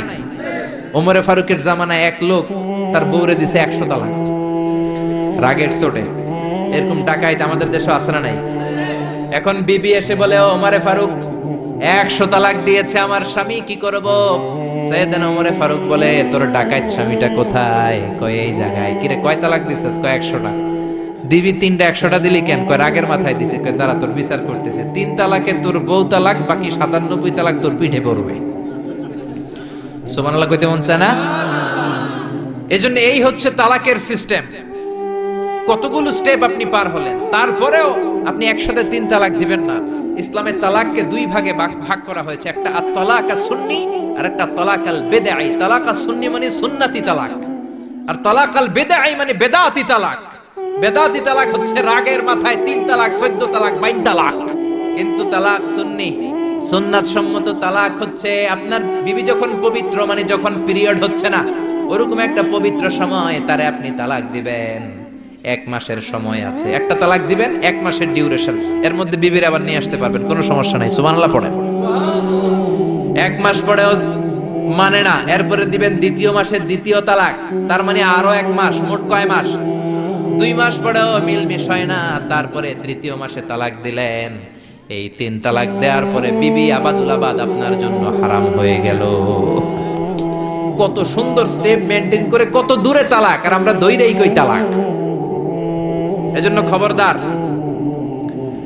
সাইয়েদনা ইসমাইল বললেন, কপাল পুড়লি তুই, যারে বুড়া বলে গালি দিলি আসলে বুড়া নয়, এই লোকটাই আমার বাবা ইব্রাহিম খলিল। আমার বাবা বলেছে তোরে তালাক দিতে, গেট আউট, গেট আউট, তালাক দিয়ে দিলাম তোরে, যা ভাগ। বউ শেষ, নতুন বিয়ে করলো, নতুন সুখের সংসার। 3 বছর পর সাইয়েদনা ইব্রাহিম আবার ছেলের বাড়িতে বেড়াতে আসলেন। আজকেও সাইয়েদনা ইসমাইল ঘরে নাই। সাইয়েদনা ইব্রাহিম আজকে সালাম দিলেন, আসসালামু আলাইকুম। সাইয়েদনা ইব্রাহিম সালাম দিলেন। আজকে ঘরের ভেতর থেকে জাদুমাখা কণ্ঠে, মধুমাখা কণ্ঠে, সুরেলা কণ্ঠে একটা মেয়ে বলল, ওয়া আলাইকুমুস সালাম। সাইয়েদনা ইব্রাহিম বললেন, কাইফা হালুকি ইয়া উম্মি, মা কেমন আছো? মেয়েটা বলে, আলহামদুলিল্লাহ আলা কুল্লি হাল, সব সময় আলহামদুলিল্লাহ। সব সময় কি? তোমাদের জীবন যাপন কেমন চলে? খুব ভালো চলে। তোমার স্বামী কই? বনে গিয়েছে। এবার মেয়েটা বলে, আপনি কে? সাইয়েদনা ইব্রাহিম বলে, আমার পরিচয় দেব না। মেয়েটা বলে, আপনার পরিচয় না দিল আপনার সাথে কথা বলবো না। আমরা স্বামী স্ত্রী 2 জন থাকি মরুভূমির মাঝখানে, আমাদের খোঁজ খবর নেওয়ার কেউ নাই। আপনি কে এরকম দিল দরিয়ার একজন মুরব্বী আমাদের খোঁজ নিতে আসলেন? আপনার পরিচয়টা আপনি বলেন। সাইয়েদনা ইব্রাহিম তার পরিচয় দেয় না। মেয়ে বলে, পরিচয় না দিলে আমি কথাও কই না। বাধ্য হয়ে ঘরের ভিতরে ঢুকলেন। জোর করে মেয়েটা সাইয়েদনা ইব্রাহিমকে ঘরে ঢুকালেন। রুটি বানিয়ে খাওয়ালেন, গোশত খাওয়ালেন, খেজুর খাওয়ালেন, শরবত খাওয়ালেন। ও মিয়া, আগেরটাও মাইয়া, এইটাও পার্থক্য আছে না নাই? মেয়েটা বলে, আমার জন্য দোয়া করেন। সাইয়েদনা ইব্রাহিম চোখের পানি ছেড়ে দোয়া করে দিলেন। মেয়েটার মাথায় হাত বুলিয়ে দিলেন আর বললেন, ইদা জাআ যাওজুকি মিনাল গাবা, তোমার স্বামী যখন বন থেকে আসবে, ফাকরাই আলাইহিস সালাম, তোমার স্বামীর আমার পক্ষ থেকে সালাম দিবা। ওয়া মুরিহি আইয়ুসবিতা আতাবাতা বাবিহি, আর বলবা আমি বলছি ঘরের দরজার নতুন চৌকাঠ যেন জীবনেও না পাল্টায়। ঘরের দরজার এই নতুন চৌকাঠটা যেন কোনোদিন। সাইয়েদনা ইসমাইল ফিরে আসলেন। আসার পরে বিবি বলে, একজন মুরব্বী এসেছিল, নুরানি চেহারার একজন মুরব্বী। মুরব্বী শুই না, সাইয়েদনা ইসমাইল তো ভয় পেয়ে গেছেন, লাফ দিয়ে উঠছে, কি মুরব্বী, কেমন আচরণ করেছিলি বল। কারণ আগের একটা তিক্ত অভিজ্ঞতা আছে না নাই? ভাবছে আজকেও কোনো গন্ডগোল হইল নাকি। বিবি বলে, না আপনি রাখবেন না, আপনি চিন্তিত হবেন না, আমি অনেক আপ্যায়ন করেছি, অনেক সাদর সম্ভাষণ দিয়েছি। উনিও আমার মাথায় হাত বুলিয়ে চোখের পানি ছেড়ে ছেড়ে আমার জন্য দোয়া করেছে, আর আপনারা সালাম বলেছে, আর আপনাকে বলতে বলেছে ঘরের দরজার নতুন চৌকাঠটা যেন জীবনেও কোনোদিন না পাল্টা। সাইয়েদনা ইসমাইল আল্লাহু আকবার বলে চিৎকার করে উঠলেন। বিবিকে বুকে জড়িয়ে ধরলেন, বললেন, ও বিবি, তুই তো গোল্ডেন এ প্লাস। তুই কি? তুই তো গোল্ডেন এ প্লাস, তুই তো 100তে 100 পাইলি। তোর কপালটা নুরানি হয়ে গেল, উজালা হয়ে গেল। যেই বয়স্ক লোকটা এসে এই কথাটা বলেছে, বয়স্ক লোকটা আর কেউ না, তোর শ্বশুর, আমার বাবা ইব্রাহিম খলিল। আর যেই কথা বলেছে, এই কথাটার মানে হলো তোরে যেন আমি তালাক না দেই। তোর হাতটা যে আমি ধরলাম, এই হাত ধরেই যেন তোরে নিয়ে জান্নাতে ঢুকে যায়। আল্লাহু আকবার। এজন্য বাবার দোয়া, মায়ের দোয়া যার জীবনের মধ্যে আছে, তার জীবনে কোনো ভয় আছে নাকি? জোরে বলেন, কোনো ভয় আছে? এজন্য দোয়া নিবেন বাবার কাছ থেকে, মায়ের কাছ থেকে। সাইয়েদনা মুসা আলাইহিস সালাম আল্লাহরে বললেন, আল্লাহ, মাইয়াকুনু জালিসি ইয়াউমাল কিয়ামা, কিয়ামতের দিন বিচারের শেষে বনি ইসরাইলের আমি বড় পয়গম্বর মুসা যখন জান্নাতে যাব, কে আমার সাথে জান্নাতি হবে? আল্লাহ বললেন, সাহিবুকা ফিল জান্নাতি জাজ্জার, তোমার সাথে জান্নাতে ঢুকবে বনি ইসরাইলের একজন কসাই। কে? কসাই। সুবহানাল্লাহ কইবেন না? একজন কসাই যাবে। মুসা আলাইহিস সালাম বললেন, কি রে, আমি এত বড় নবী, কোন নবী যাবে না আমার সাথে, কোন ওলি যাবে না, কোন হাফেজে কোরআন যাবে না, কোন আলেম যাবে না, কসাই যাবে কেন? আল্লাহ বললেন, দেখে আসো কেন যাবে কসাই। সাইয়েদনা মুসা আলাইহিস সালাম কসাইয়ের দোকানে গেলেন, দেখলেন না কসাইয়ের স্পেশাল কোনো আমল তো দেখা যায় না, খালি গোশত কোপায়। কি কোপায়? সারাদিন গোশত বিক্রির পরে বিকেল বেলা সবচেয়ে চমৎকার গোশতের একটা টুকরা নিয়ে কসাই দোকান বন্ধ করে বাড়িতে যায়। সাইয়েদনা মুসা আলাইহিস সালাম ছদ্মবেশে কসাইয়ের পেছনে পেছনে যায়। কসাই ঘরে ঢুকার পরে সাইয়েদনা মুসা আলাইহিস সালাম ঘরে নক করা শুরু করলেন। কসাই দরজা খুলে দেওয়ার পর সাইয়েদনা মুসা আলাইহিস সালাম পরিচয় গোপন করে বলে, আমি একজন মুসাফির, আজকে রাতে আপনার ঘরে থাকতে চাই। কসাই বলে, আহলান সাহলান মারহাবান তাইয়িবা, আসেন থাকেন, কোনো সমস্যা নাই, পাশের ঘরে বসেন, ওই ঘরে আমার একটু কাজ আছে। পাশের ঘরে যে মাচা থেকে একটা বৃদ্ধা মহিলাকে নামিয়ে নিজ হাতে গোসল করিয়ে গোশত কেটে রান্না করে রুটি দিয়ে মহিলাটারে খাওয়ানোর পর মহিলাটা হাতের মধ্যে আঁচলটা টেনে চোখের পানি ছেড়ে বিড়বিড় করে কি যেন দোয়া করে। সাইয়েদনা মুসা আলাইহিস সালাম শুনতে পেলেন না। ওই মহিলাকে খাওয়ানোর পরে প্লেটের মধ্যে গোশত আর রুটি নিয়ে কসাই যেয়ে বলে, ও ভাই মুসাফির, এই নেন খাবার, রাতের খাবার খেয়ে আপনি ঘুমিয়ে যান, সকালে আপনি যাবেন আপনার পথে, আমি যাব আমার দোকানে। সাইয়েদনা মুসা আলাইহিস সালাম বলে, রাতের খাবার পরে খাবো, আগে বলো ওই মাচার মধ্যে বৃদ্ধা মহিলাটাকে। কসাই বলে, এই মহিলাটা ছাড়া এই পৃথিবীতে আমার কেউ নাই, আমি ছাড়া এই মহিলাটারও আর কেউ নাই। এই মহিলাটা ওই মহিলা যে আমারে 10 মাস পেটে ধরেছে। আল্লাহু আকবার। এই মহিলাটা আমার জনম দুঃখিনী মা, মা ছাড়া আমার কেউ নাই, আমিও ছাড়া আমার মায়ের কেউ নাই। প্রতিদিন আমি আমার মারে গোসল করাই, নিজ হাতে টাওয়াল দিয়ে গা মুছে দেই, তেল মালিশ করে দেই, গোশত রান্না করে রুটি দিয়ে খাওয়াই, আর আমার মা আমার জন্য দোয়া করে। সাইয়েদনা মুসা আলাইহিস সালাম বললেন, বিড়বিড় করে তোমার মা 2 হাত তুলে কি দোয়া করেছে আমারে বলো, আমি তো বুঝলাম না। কসাই বলে, আমার মা প্রতিদিন খাওয়ার পরে খুশি হয়ে যায়, প্রতিদিন খেয়ে দে খুশি হয়ে চোখের পানি ছেড়ে আমার জন্য দোয়া করতে শুরু করে। একটা পাগলা দোয়া, বিগত 20 বছর যাবত আমার আম্মা এই দোয়াটা করে। আমি জানি এই দোয়া কোনোদিনই আল্লাহর কাছে কবুল হবে না। সাইয়েদনা মুসা আলাইহিস সালাম বললেন, ও ভাই বলোই না কি দোয়া করে আমারে বলো বলো। কসাই বলে, আমার মা বলে, আল্লাহুম্মা জাআল ইবনি জালিসা মুসা ইয়াউমাল কিয়ামাহ। খাওয়ানোর পরে খুশি হয়ে হাত তুলে আমার মা বলে, আল্লাহ আমি আমার ছেলের খেদমতে এত খুশি, আমার ছেলের জন্য আমি হাত তুলে দোয়া করে দিলাম। শুনেছি এই জামানার বড় পয়গম্বর, বনি ইসরাইলের সবচেয়ে বড় পয়গম্বর হলো মুসা। আমার ছেলে কিয়ামতের দিন বিচার শেষে মুসা যখন জান্নাতে যাবে, আমার ছেলেরও মুসা নবীর সাথে তুমি জান্নাতে ঢুকাইয়া দিও। মুসা নবী যখন জান্নাতি হবে, আমার ছেলেরও ঢুকায় দিবা। দোয়া করতে দেরি, কবুল হতে। মুসা আলাইহিস সালাম বললেন, ঘটনা তো এইখানে, কানেকশনটা তো এই জায়গায়। এই কসাই তো এমনি এমনি আমার সাথী হবে না, এটা মায়ের দোয়ার বরকত। চিল্লা এখন ঠিক কিনা?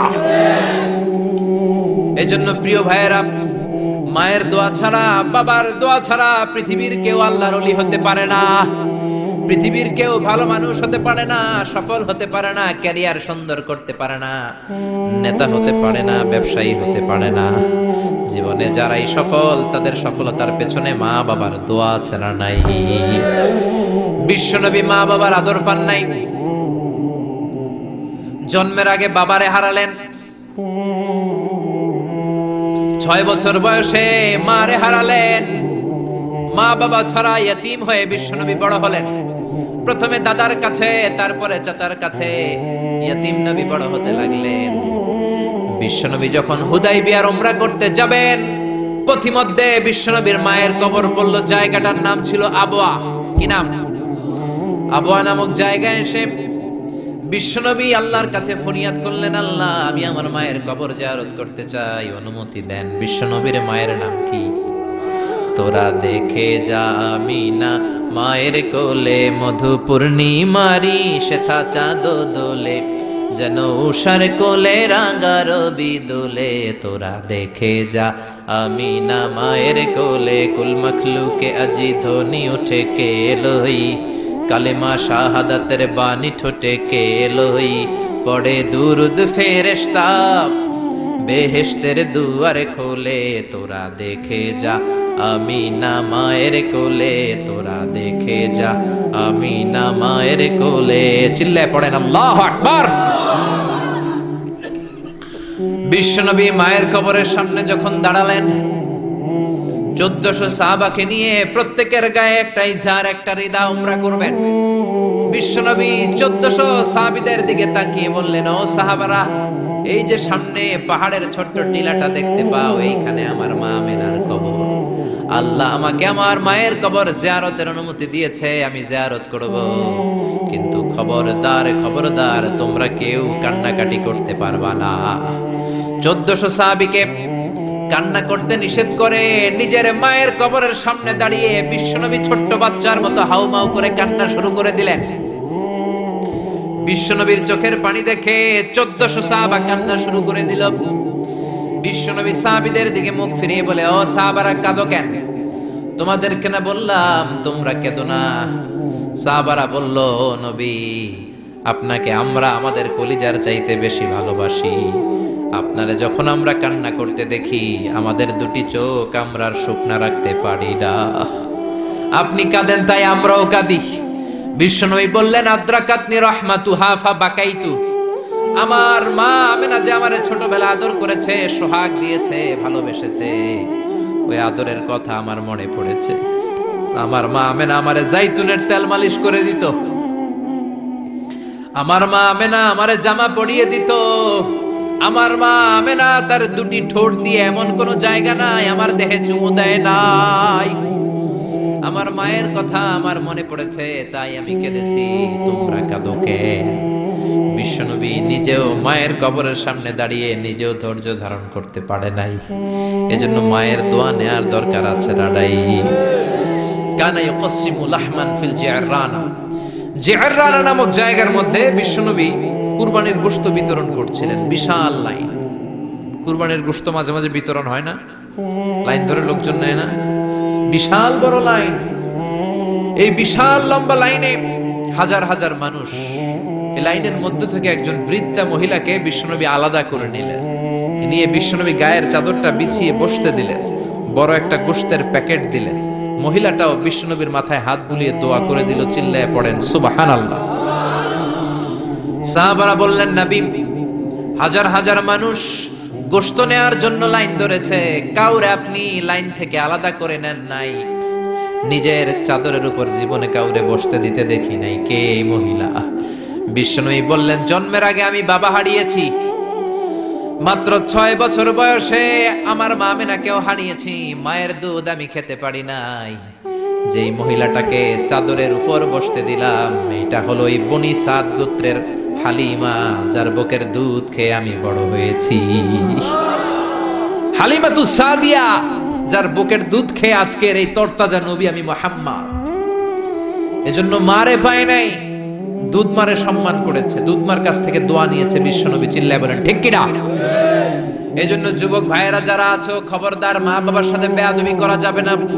আল্লাহ বললেন, আমার দুইটা ফয়সালা। 1 নাম্বার ফয়সালা ইবাদত হবে একজনের, তিনি কে? 2 নাম্বার ফয়সালা ভালো আচরণ করতে হবে মা বাবার সাথে। আল্লাহর ইবাদত করা যেমনি ফরজ, মা বাবার সাথে ভালো আচরণ করাও ফরজ। ঠিক কিনা? নাকি মা বাবার সাথে ভালো আচরণ করা, ইহসান করা নফল? হ্যাঁ, মা বাবার সাথে ভালো আচরণ করা মনে হয় অপশনাল না? এটা কি অপশনাল না কম্পালসারি? এটা কম্পালসারি। খবরদার, যদি কোনো বেয়াদবি হয়ে থাকে আজকেই মাহফিলের পরে মা বাবার পা ধরে মাফ চাবো। রাজি আছি আমরা? এজন্য খবরদার, মাতা পিতার সাথে ইহসান করতে হবে। ইসলাম হচ্ছে ইটস এ ব্যালেন্সড রিলিজিয়ন, ভারসাম্যপূর্ণ জীবন ব্যবস্থা। সব দায় দায়িত্ব আল্লাহ আবার শুধু ছেলে মেয়েদেরকে দেয় নাই, মা বাবারও কিছু দায় দায়িত্ব আছে না নাই? জোরে বলেন। রব্বুল আলামিন মা বাবাকেও দায় দায়িত্ব দিয়েছে।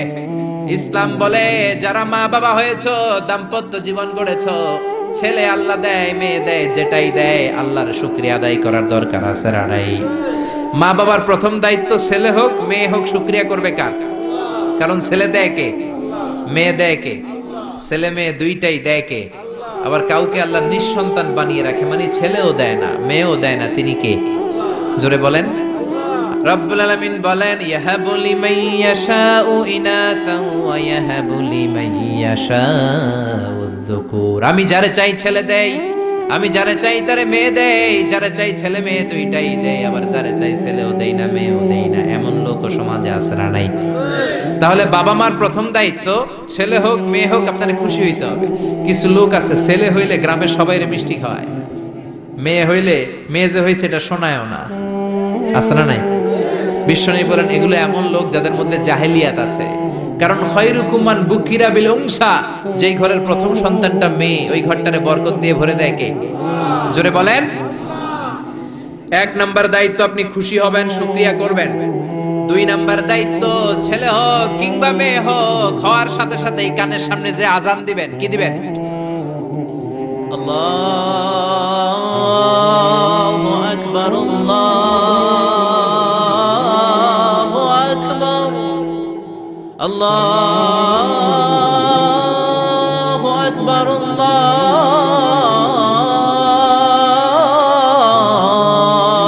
আকবার, পড়েন আল্লাহু আকবার। এখন ছেলে হইছে মেয়ে হইছে, আজান দেওয়ার জন্য মুয়াজ্জিন সাহেবরে টোকায় আছে না নাই? ইমাম সাহেবরে টোকায় আছে না নাই? বিশ্বনবীর প্রথম নাতিটার নাম ছিল হাসাইন। দুই নাতি তো, বড় জনের নাম হাসান, ছোট জনের নাম হাসান। জন্ম হওয়ার সাথে সাথে বিশ্বনবী ঘরে ঢুকে দুই কানের মধ্যে হাত লাগিয়ে হাসানের কানের সামনে দাঁড়িয়ে বিশ্বনবী নিজে আজান দিয়েছেন। এই জন্য নিজের ছেলে হলে নিজে আজান দিবেন, অথবা আপনার নাতি হইলে দাদা হিসেবে আপনি আজান দিবেন। আপনার ভাতিজা ভাতিজি হয়েছে, চাচা হিসেবে আপনি আজান দিবেন। ইমাম সাহেবরে টোকানোর দরকার নাই। একজন মুসলমান হিসেবে সবার ভালো করে আজান একামত জানার দরকার আছে না? তাহলে ছেলে হোক মেয়ে হোক খুশি হবেন, এটা হলো প্রথম দায়িত্ব বাবা মা। যত মায়েরা, আমার মাইকের আওয়াজ যদি আপনাদের কানে যায়, মায়েরা শোনেন, আর বাবা যারা এসেছেন মনোযোগ দিয়ে শোনেন। এক নম্বরে বাবা মার দায়িত্ব প্যারেন্টিং, এটাকে বলে parenting, how to rare up your children, কেমন করে ছেলে মেয়েদেরকে বড় করবেন, এই ব্যাপারে ইসলামে দিক নির্দেশনা আছে না নাই? এক নম্বরে ছেলে হোক মেয়ে হোক শুকরিয়া কার? দুই নম্বরে ছেলে হওয়ার সাথে সাথে মেয়ে হওয়ার সাথে সাথে আজানের দরকার আছে না নাই? তিন নম্বরে সপ্তম দিনে ছেলে হোক মেয়ে হোক আকিকা দিবেন। ছেলে হলে 2টা ছাগল, মেয়ে হলে 1টা ছাগল। সপ্তম দিনে দিবেন। কততম দিনে? অনেকে কুরবানির সাথে দেয়, কুরবানির সাথে নয়, সপ্তম দিনে দিবেন। এখন দিতে পারেন নাই, পরে কুরবানির সাথে বন্ধুর সময় দেন, ওটা আলাদা কথা, কিন্তু দেন নিয়ম হচ্ছে, সুন্নাহ হচ্ছে সপ্তম দিন। কততম দিন?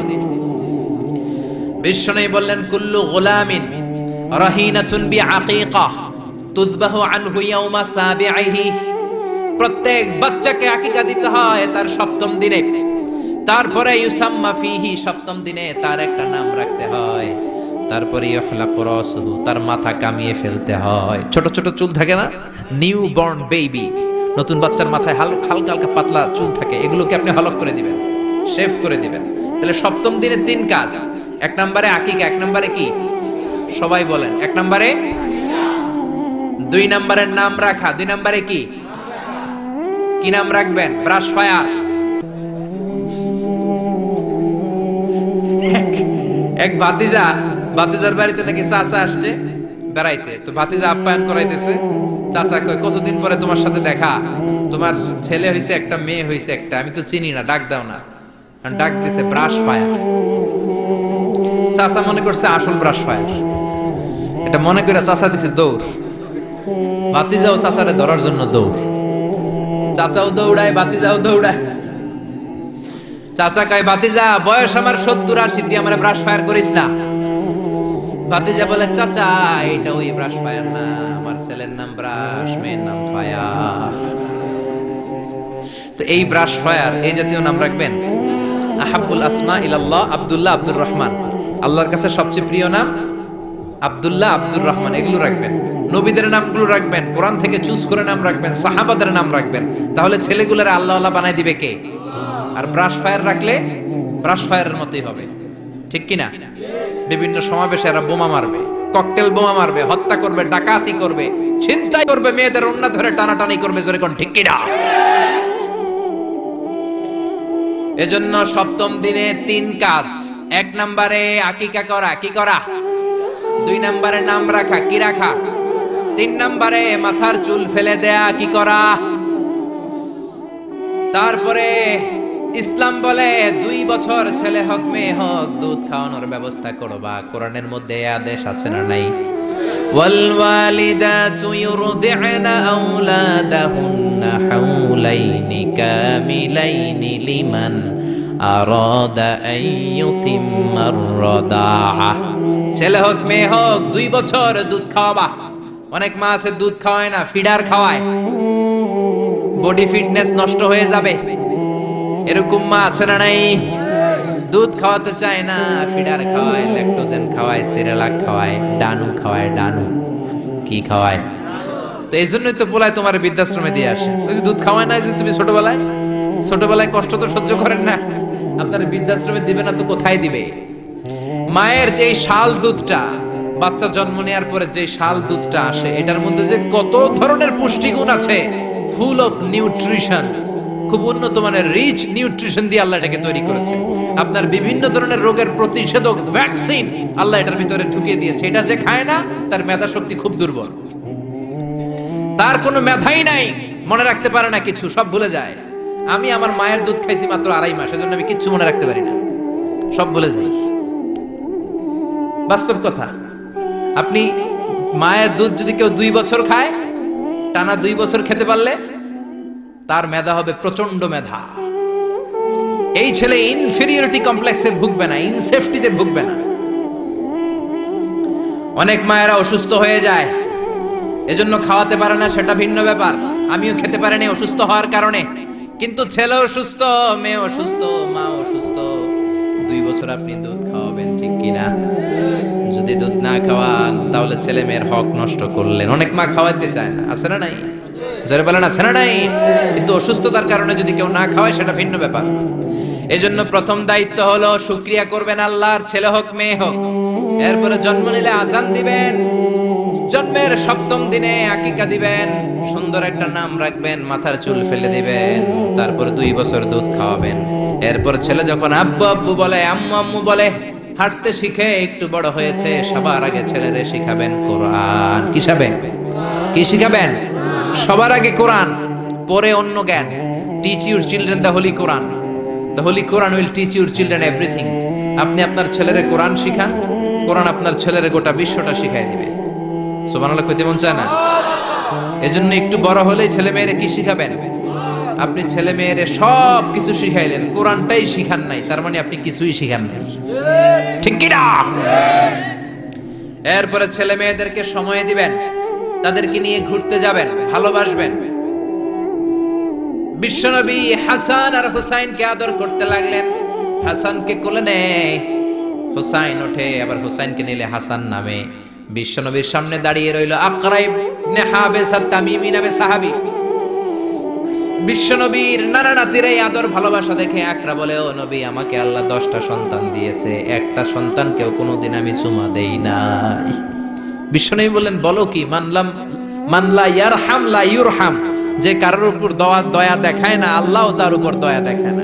যে কাউরে ভালোবাসে না, আল্লাহও তার ভালোবাসে না। যে ছোটদের আদর করে না, সে আল্লাহরও দয়া পায় না। চিল্লা এখন ঠিক কি না?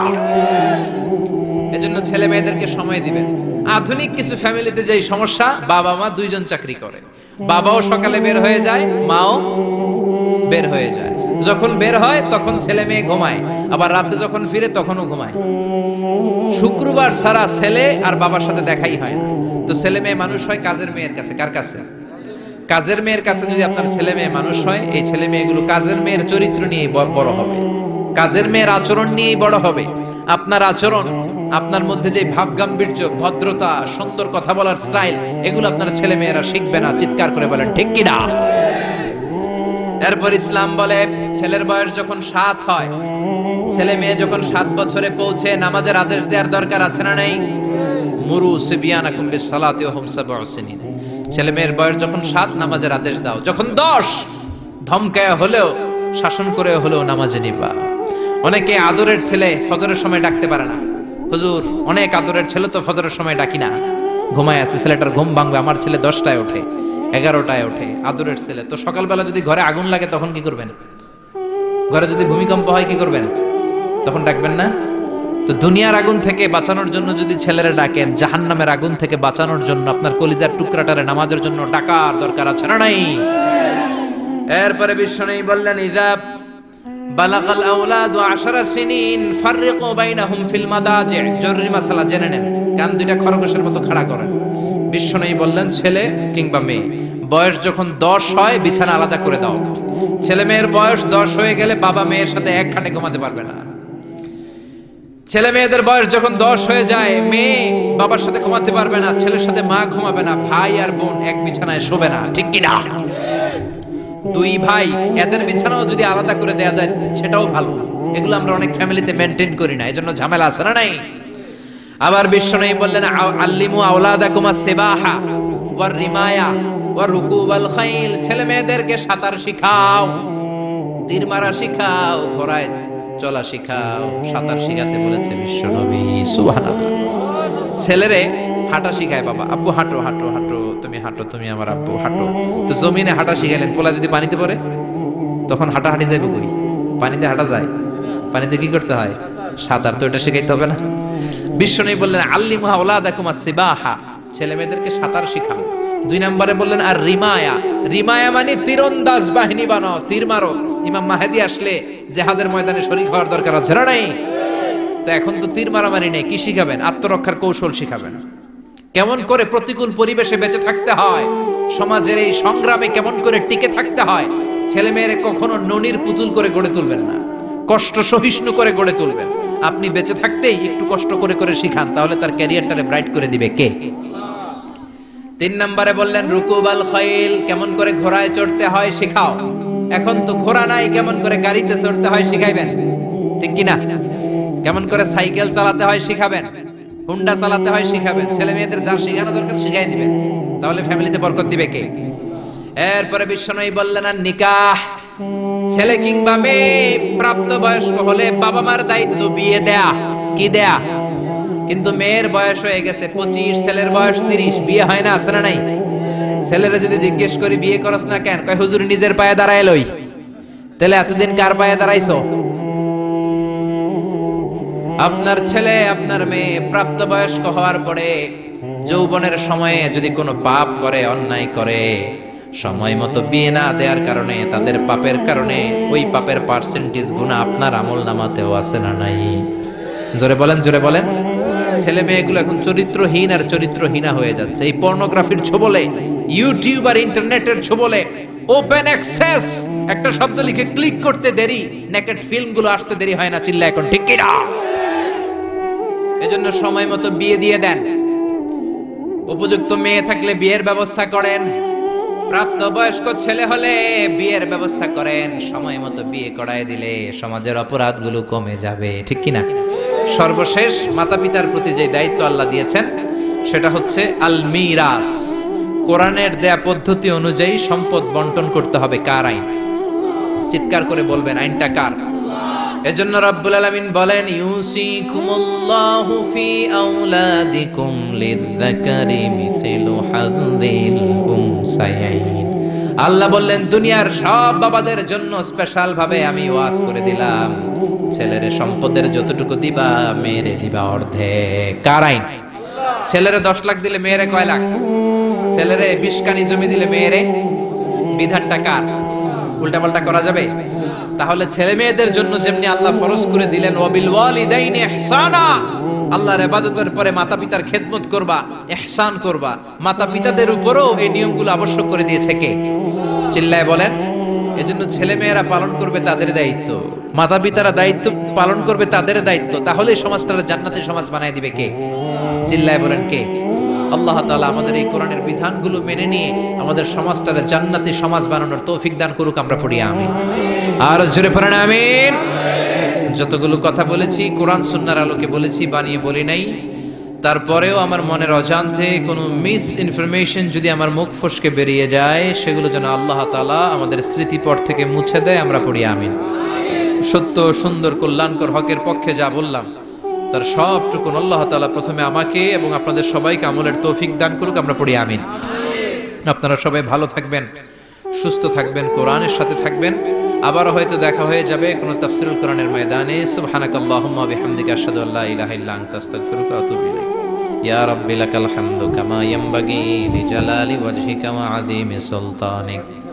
লাকাল হামদু বিল ঈমান, লাকাল হামদু বিল ইসলাম, লাকাল হামদু বিল কুরআন। রব্বানা যালামনা আনফুসানা ওয়া ইল্লাম তাগফির লানা ওয়া তারহামনা লানাকুনান্না মিনাল খাসিরিন।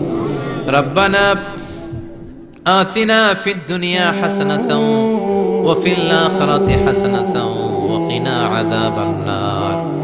জান্নাতের মালিক, জাহান্নামের মালিক, আমরা তোমার কাছে জান্নাত চাই, জাহান্নাম থেকে বাঁচতে চাই। ও আরশের মালিক, লাউহে মাহফুজের মালিক, সিদরাতুল মুনতাহার মালিক, বাইতুল মামুরের মালিক, আকাশের মালিক, জমিনের মালিক, নবমণ্ডলের মালিক, ভূমণ্ডলের মালিক, তোমার আকাশ বাতাস নবমণ্ডল ভূমণ্ডল এগুলোর তুলনায় আমাদের এই হাত দুইটা একেবারেই ছোট্ট রে আল্লাহ।